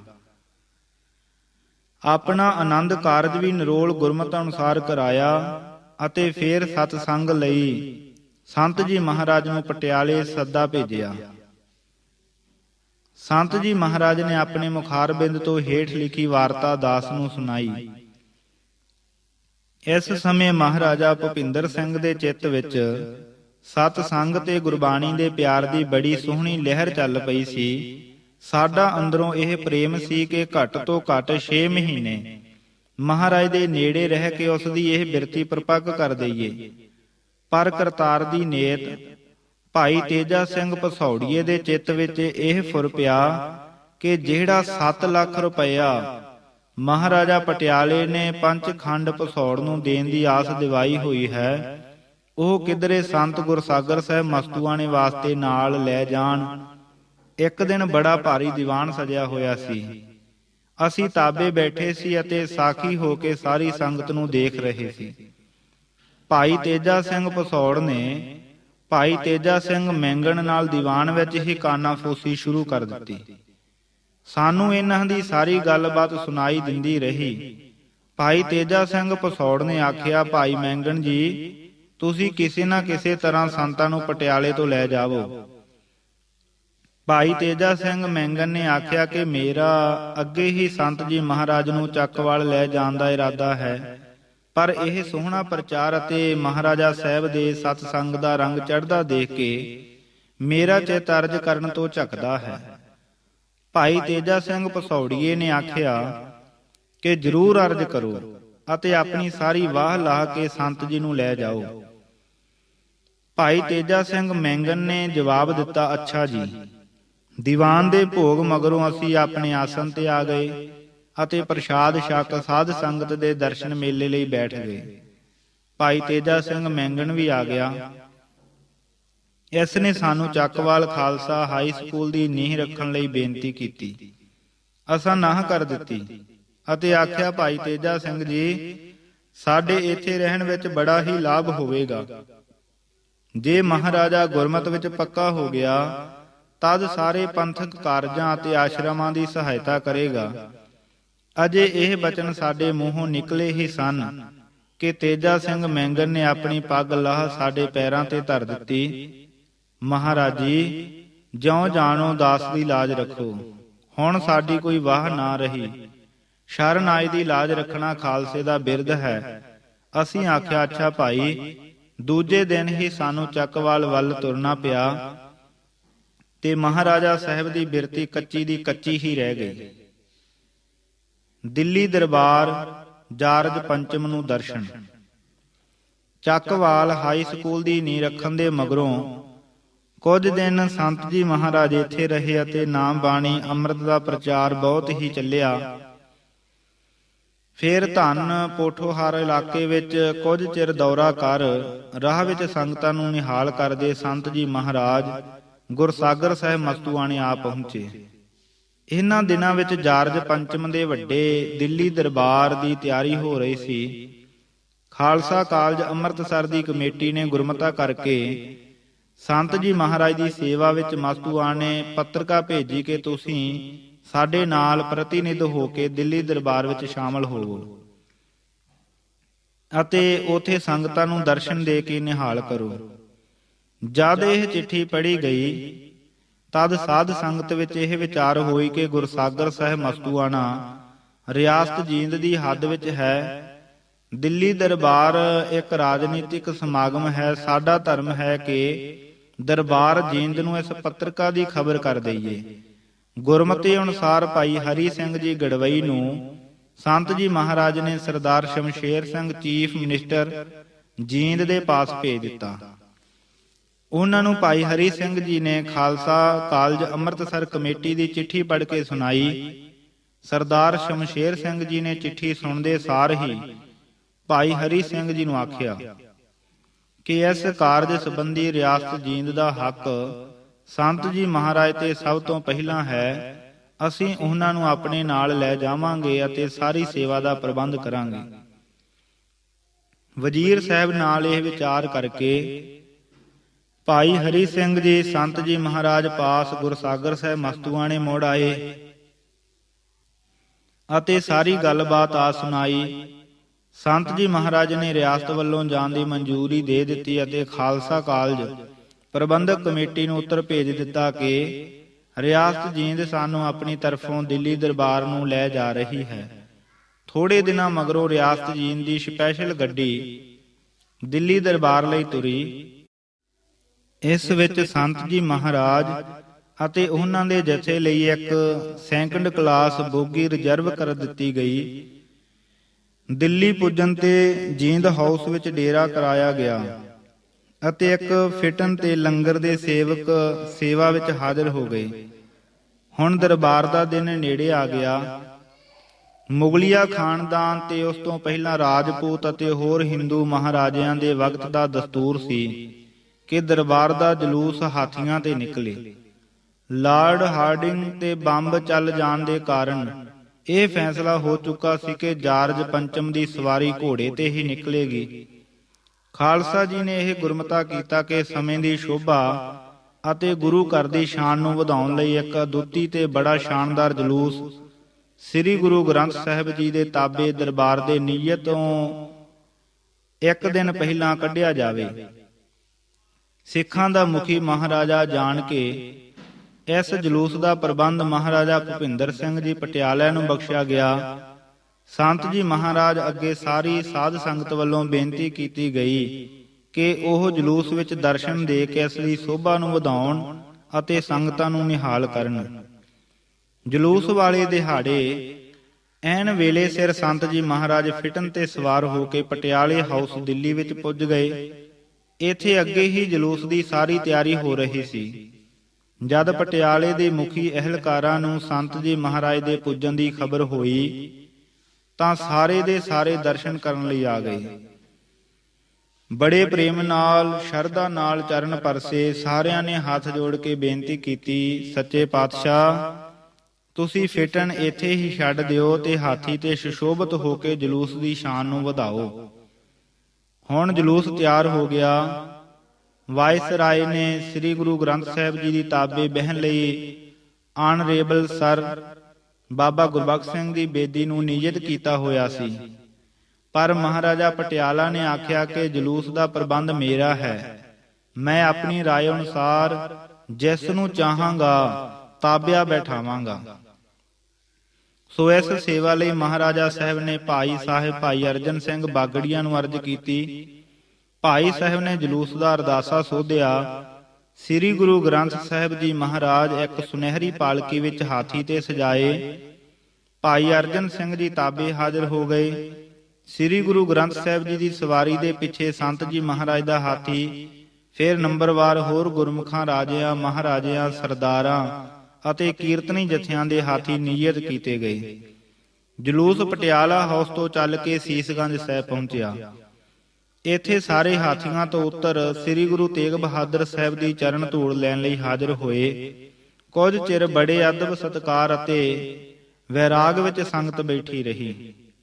ਰਾਗੀ ਸਿੰਘਾਂ ਨੇ ਅਮੋਲਕ ਕੀਰਤਨ ਦੁਆਰਾ ਸਾਧ ਸੰਗਤ ਨੂੰ ਨਿਹਾਲ ਕੀਤਾ, ਫਿਰ ਅਰਦਾਸਾ ਸੋਧਿਆ ਅਤੇ ਸ੍ਰੀ ਗੁਰੂ ਗ੍ਰੰਥ ਸਾਹਿਬ ਜੀ ਦੇ ਹੁਕਮ ਸੁਣਾਉਣ ਦੇ ਮਗਰੋਂ ਕੜਾਹ ਪ੍ਰਸ਼ਾਦ ਵਰਤਾਇਆ ਗਿਆ। ਹੁਣ ਜਲੂਸ ਦੇ ਕਿਲੇ ਵੱਲ ਤੁਰਨ ਦਾ ਸਮਾਂ ਆ ਗਿਆ। ਸਾਰੇ ਆਪਣੇ ਆਪਣੇ ਹਾਥੀਆਂ ਤੇ ਸਵਾਰ ਹੋ ਗਏ, ਪਰ ਭਾਈ ਅਰਜਨ ਸਿੰਘ, ਜਿਹੜੇ ਸ੍ਰੀ ਗੁਰੂ ਗ੍ਰੰਥ ਸਾਹਿਬ ਜੀ ਦੇ ਤਾਬੇ ਸਜੇ ਹੋਏ ਸਨ, ਕਿਸੇ ਖਾਸ ਕਾਰਨ ਕਰਕੇ ਚਲੇ ਗਏ। ਜਲੂਸ ਦੇ ਪ੍ਰਬੰਧਕਾਂ ਨੇ ਸੰਤ ਜੀ ਮਹਾਰਾਜ ਅੱਗੇ ਤਾਬੇ ਬਹਿਣ ਲਈ ਬੇਨਤੀ ਕੀਤੀ। ਸੰਤ ਜੀ ਮਹਾਰਾਜ ਨੇ ਫਰਮਾਇਆ, ਭਾਈ ਅਸੀਂ ਤਾਂ ਸਦਾ ਹੀ ਤਾਬੇ ਹਾਂ, ਤੁਸੀਂ ਗੁਰੂ ਖਾਲਸੇ ਵਿੱਚੋਂ ਕਿਸੇ ਹੋਰ ਗੁਰਮੁਖ ਨੂੰ ਇਹ ਸੇਵਾ ਬਖਸ਼ ਦਿਓ। ਉਸ ਵੇਲੇ ਇੱਕ ਗੁਰਮੁਖ ਨਿਹੰਗ ਸਿੰਘ ਜੀ ਦੀ ਸੇਵਾ ਵਿੱਚ ਬੇਨਤੀ ਕੀਤੀ ਗਈ ਅਤੇ ਉਹ ਦੀਨ ਦੁਨੀਆ ਦੇ ਵਾਲੀ ਸੱਚੇ ਪਾਤਸ਼ਾਹ ਸ੍ਰੀ ਗੁਰੂ ਗ੍ਰੰਥ ਸਾਹਿਬ ਜੀ ਦੇ ਤਾਬੇ ਸਜ ਗਏ। ਸਾਰਾ ਜਲੂਸ ਤਿਆਰ ਹੋ ਗਿਆ ਅਤੇ ਹੌਲੀ ਹੌਲੀ ਬੜੀ ਸ਼ਾਨ ਸ਼ੌਕਤ ਨਾਲ ਲਾਲ ਕਿਲੇ ਵੱਲ ਤੁਰ ਪਿਆ। ਇਸ ਵੇਲੇ ਚਾਂਦਨੀ ਚੌਂਕ ਵਿੱਚ ਅਦਭੁਤ ਨਜ਼ਾਰਾ ਸੀ। ਇਧਰ ਹਾਥੀਆਂ ਤੇ ਸ਼ੋਭਨੀਕ ਸ੍ਰੀ ਗੁਰੂ ਗ੍ਰੰਥ ਸਾਹਿਬ ਜੀ ਦੀ ਸ਼ਾਨਦਾਰ ਸੁਨਹਿਰੀ ਪਾਲਕੀ, ਰਾਗੀਆਂ ਦਾ ਮਨ ਮੋਹਣਾ ਕੀਰਤਨ, ਸੰਤ ਜੀ ਮਹਾਰਾਜ ਦੇ ਨੂਰਾਨੀ ਦੀਦਾਰ, ਸਿੱਖ ਰਾਜਿਆਂ ਮਹਾਰਾਜਿਆਂ ਦੇ ਸਜੀਲੇ ਪੁਸ਼ਾਕੇ, ਮੋਤੀਆਂ ਦੇ ਹਾਰ, ਚਮਕਦੀਆਂ ਕਲਗੀਆਂ, ਸਰਦਾਰਾਂ ਦੇ ਸੁੰਦਰ ਅਤੇ ਰੋਹ ਭਰੇ ਚਿਹਰੇ, ਫੌਜੀਆਂ ਦੇ ਵੀਰ ਰਸ ਭਰਪੂਰ ਨੇਤਰ। ਉਧਰ ਦਿੱਲੀ ਅਤੇ ਹੋਰ ਸਾਰੇ ਹਿੰਦੁਸਤਾਨ ਦੇ ਮਾਈ ਭਾਈ ਆਪਣੇ ਆਪਣੇ ਸੋਹਣੇ ਤੋਂ ਸੋਹਣੇ ਬਸਤਰ ਸਜਾਏ ਕੋਠੇ, ਮਾੜੀਆਂ ਅਤੇ ਮਮਟੀਆਂ ਤੇ ਬੈਠੇ ਸਨ। ਗਲੀ ਕੂਚੇ ਅਤੇ ਬਾਜ਼ਾਰ ਤਮਾਸ਼ਬੀਨਾਂ ਨਾਲ ਖਚਾਖਚ ਭਰੇ ਹੋਏ ਸਨ। ਤਿਲ ਸੁੱਟਣ ਦੀ ਵੀ ਥਾਂ ਨਹੀਂ ਸੀ। ਇਸ ਭੀੜ ਭਾੜ ਵਿੱਚੋਂ ਤੁਰਦਾ ਹੋਇਆ ਜਲੂਸ ਲਾਲ ਕਿਲੇ ਦੇ ਮੈਦਾਨ ਵਿੱਚ ਪੁੱਜਾ ਅਤੇ ਦੀਵਾਨ ਖਾਸ ਵੱਲ ਤੁਰ ਪਿਆ। ਇੱਥੇ ਜਾਰਜ ਪੰਚਮ, ਵਾਇਸਰਾਏ ਅਤੇ ਹਿੰਦੁਸਤਾਨ ਦੇ ਸਾਰੇ ਵੱਡੇ ਵੱਡੇ ਰਾਜੇ ਮਹਾਰਾਜੇ, ਨਵਾਬ, ਰਈਸ, ਦਰਬਾਰੀ ਬੈਠੇ ਹੋਏ ਸਨ। ਜਦ ਜਲੂਸ ਐਨ ਦੀਵਾਨ ਖਾਸ ਦੇ ਨੇੜੇ ਪੁੱਜਾ, ਤਦ ਭਾਈ ਤੇਜਾ ਸਿੰਘ ਜੀ, ਧਾਰਮਿਕ master Khalsa high school Lyallpur ਅਤੇ ਹੋਰ ਸਿੱਖ ਸੱਜਣਾ ਨੇ ਭਾਈ ਹਰੀ ਸਿੰਘ ਗੜਵਈ ਦੀ ਸੇਵਾ ਵਿੱਚ ਬੇਨਤੀ ਕੀਤੀ ਕਿ ਸੰਤ ਜੀ ਮਹਾਰਾਜ ਅੱਗੇ ਸ਼ਬਦ ਪੜ੍ਹਨ ਲਈ ਅਰਜ਼ ਕਰੋ। ਜਦ ਦਾ ਜਲੂਸ ਸੀਸਗੰਜ ਸਾਹਿਬ ਤੋਂ ਤੁਰਿਆ ਸੀ, ਸੰਤ ਜੀ ਮਹਾਰਾਜ ਨੇਤਰ ਮੂੰਦ ਅੰਤਰ ਧਿਆਨ ਹੋ ਆਪਣੇ ਇਲਾਹੀ ਰੰਗ ਵਿੱਚ ਮਸਤ ਬੈਠੇ ਸਨ। ਜਦ ਭਾਈ ਹਰੀ ਸਿੰਘ ਜੀ ਨੇ ਸਾਧ ਸੰਗਤ ਵੱਲੋਂ ਸ਼ਬਦ ਪੜ੍ਹਨ ਦੀ ਬੇਨਤੀ ਕੀਤੀ, ਤਦ ਛਿਣ ਮਾਤਰ ਨੇਤਰ ਖੁੱਲੇ ਅਤੇ ਆਤਮ ਰਸ ਬੜੇ ਹਿਰਦੇ ਵਿੱਚ ਸ਼ਬਦ ਦੀ ਮਹਾਕਾਸ਼ ਧੁਨੀ ਉੱਠੀ। ਪੈਜ ਰੱਖੀ ਕਰਤਾਰੇ ਜਨ ਕੀ ਪੈਜ ਰੱਖੀ, ਗੌੜੀ ਮਹੱਲਾ ਪੰਜਵਾ।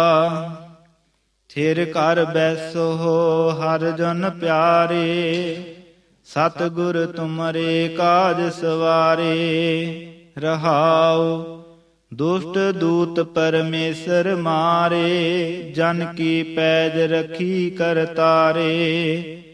ਬਾਦਸ਼ਾਹ ਸਾਹ ਸਭ ਵਸ ਕਰ ਦੀਨੇ, ਅੰਮ੍ਰਿਤ ਨਾਮ ਮਹਾਰਸ ਪੀਨੇ। ਨਿਰਭਉ ਹੋਏ ਭਜੋ ਭਗਵਾਨ, ਸਾਧ ਸੰਗਤ ਮਿਲ ਕੀਨੋ ਦਾਨ। ਸਰਨ ਪਰੇ ਪ੍ਰਭ ਅੰਤਰ ਜਾਮੀ, ਨਾਨਕ ਓਟ ਪਕਰੇ ਪ੍ਰਭ ਸੁਆਮੀ। ਨੇਤਰ ਫੇਰ ਬੰਦ ਹੋ ਗਏ ਅਤੇ ਸ਼ਬਦ ਦੇ ਰੰਗ ਵਿੱਚ ਮਸਤ ਸਰੀਰ ਦੇ ਰੋਮ ਰੋਮ, ਨਾੜੀ ਨਾੜੀ ਦਾ ਜ਼ੋਰ ਲਾ ਸਾਰਾ ਸ਼ਬਦ ਉੱਪਰ ਲਿਖੀ ਧਾਰਨਾ ਵਿੱਚ ਸੰਤ ਜੀ ਮਹਾਰਾਜ ਨੇ ਪੜ੍ਹਿਆ ਅਤੇ ਪਿੱਛੇ ਪਿੱਛੇ ਸਾਰੀਆਂ ਸੰਗਤਾਂ ਨੂੰ ਪੜ੍ਹਾਇਆ।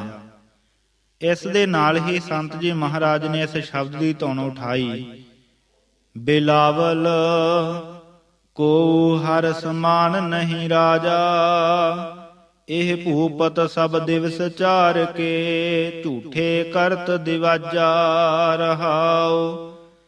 ਤੇਰੋ ਜਨ ਹੋਏ ਸੋਏ ਕਤ ਡੋਲੇ, ਤੀਨ ਭਵਨ ਪਰ ਸਾਜਾ।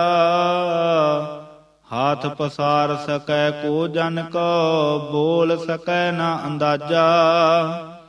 ਚੇਤ ਅਚੇਤ ਮੂੜ ਮਨ ਮੇਰੇ, ਬਾਜੇ ਅਨਹਦ ਬਾਜਾ। ਕਹੈ ਕਬੀਰ ਸੰਸਾ ਭ੍ਰਮ ਚੂਕੋ, ਧਰੂ ਪ੍ਰਹਿਲਾਦ ਨਿਵਾਜਾ। ਇਧਰ ਆਪਣੇ ਰੰਗ ਵਿੱਚ ਰੰਗੇ ਹੋਏ ਸਾਰੇ ਜ਼ੋਰ ਨਾਲ ਸੰਤ ਜੀ ਮਹਾਰਾਜ ਸ਼ਬਦ ਪੜ੍ਹਦੇ ਸਨ। ਉਧਰ ਹਜ਼ਾਰਾਂ ਗੁਰੂ ਕੇ ਲਾਲ ਉਹਨਾਂ ਦੇ ਮਗਰ ਉੱਚੀ ਸੁਰ ਵਿੱਚ ਗੁਰਬਾਣੀ ਗਾ ਰਹੇ ਸਨ। ਮਹਾ ਆਕਾਸ਼ ਗੂੰਜ ਉੱਠਿਆ ਤੇ ਵਾਯੂ ਮੰਡਲ ਸ਼ਬਦ ਦੇ ਤੇਜਸਵੀ ਪ੍ਰਭਾਵ ਨਾਲ ਭਰ ਗਿਆ। ਇਸ ਸ਼ਬਦਾਂ ਦੇ ਭੋਗ ਪੈਂਦਿਆਂ ਹੀ ਸੰਤ ਜੀ ਮਹਾਰਾਜ ਨੇ ਕਲਗੀ ਵਾਲੇ ਦੇ ਦਰਬਾਰ ਖੁਸ਼ੀਆਂ ਨਿਤ ਨਵੀਆਂ ਦੀ ਧੁਨ ਉਠਾਈ ਅਤੇ ਸਾਰਾ ਸ਼ਬਦ ਆਸਾ ਮਹੱਲਾ ਚੌਥਾ। ਗੁਰਸੇਖਾ ਮਨ ਵਾਧਾਈਆ, ਜਿਨਾ ਮੇਰਾ ਸਤਿਗੁਰੂ ਡਿਠਾ RAM ਰਾਜੇ। ਕੋਈ ਕਰ ਗੱਲ ਸੁਣਾਵੇ ਹਰ ਨਾਮ ਕੀ, ਸੋ ਲੱਗੈ ਗੁਰਸਿੱਖਾ ਮਨ ਮਿੱਠਾ। ਹਰ ਦਰਗਹਿ ਗੁਰਸਿੱਖ ਪੈ ਨਾਈਐ ਹੈ, ਜਿਨਾ ਮੇਰਾ ਸਤਿਗੁਰ ਤੁਠਾ। ਜਨ ਨਾਨਕ ਹਰ ਹਰ ਹੋਇਆ, ਹਰ ਹਰ ਮਨ ਉਠਾ। ਉਪਰੋਕਤ ਧਾਰਨਾ ਵਿੱਚ ਆਪ ਪੜ੍ਹਿਆ ਤੇ ਸੰਗਤਾਂ ਨੂੰ ਪੜ੍ਹਾਇਆ। ਅਸਤਰਜ ਇਲਾਹੀ ਰੰਗ ਬਣਿਆ। ਇਸ ਵੇਲੇ ਜਲੂਸ ਐਨ ਦੀਵਾਨ ਖਾਸ ਦੇ ਹੇਠ ਲੰਘ ਰਿਹਾ ਸੀ। ਜਾਰਜ ਪੰਚਮ ਹਿੰਦੁਸਤਾਨ ਦੇ ਸਾਰੇ ਰਾਜੇ ਮਹਾਰਾਜੇ, ਰਾਜ ਪ੍ਰਬੰਧ ਦੇ ਸਾਰੇ ਕਰਮਚਾਰੀ, ਰਈਸ, ਸਰਦਾਰ, ਦਰਬਾਰੀ ਇਹ ਦਰਸ਼ਨ ਤੇ ਸ਼ਬਦ ਦੀ ਧੁਨ ਸੁਣ ਕੇ ਅਸਤਰਜ ਹੋ ਰਹੇ ਸਨ। ਜਾਰਜ ਪੰਚਮ ਨੇ ਸੰਤ ਜੀ ਮਹਾਰਾਜ ਵੱਲ ਇਸ਼ਾਰਾ ਕਰਕੇ ਪੁੱਛਿਆ ਕਿ ਇਹ ਕੌਣ ਹਨ। ਕਿਸੇ ਨੇ ਵਿੱਚੋਂ ਹੀ ਦੱਸਿਆ ਕਿ ਇਹ ਖਾਲਸਾ ਜੀ ਦੇ ਸ਼੍ਰੋਮਣੀ ਸੰਤ, ਲਾਰਡ ਬਿਸ਼ਪ ਐਂਡ ਸੰਤ ਅਤਰ ਸਿੰਘ ਜੀ ਮਹਾਰਾਜ ਹਨ। ਵਾਹ ਕਲਗੀਧਰ ਪਿਤਾ ਤੂੰ ਧਨ ਹੈ, ਤੇਰੀ ਕੁਦਰਤ ਤੂੰ ਹੈ ਜਾਣ ਹੈ, ਔਰ ਨਾ ਦੂਜਾ ਜਾਣੈ।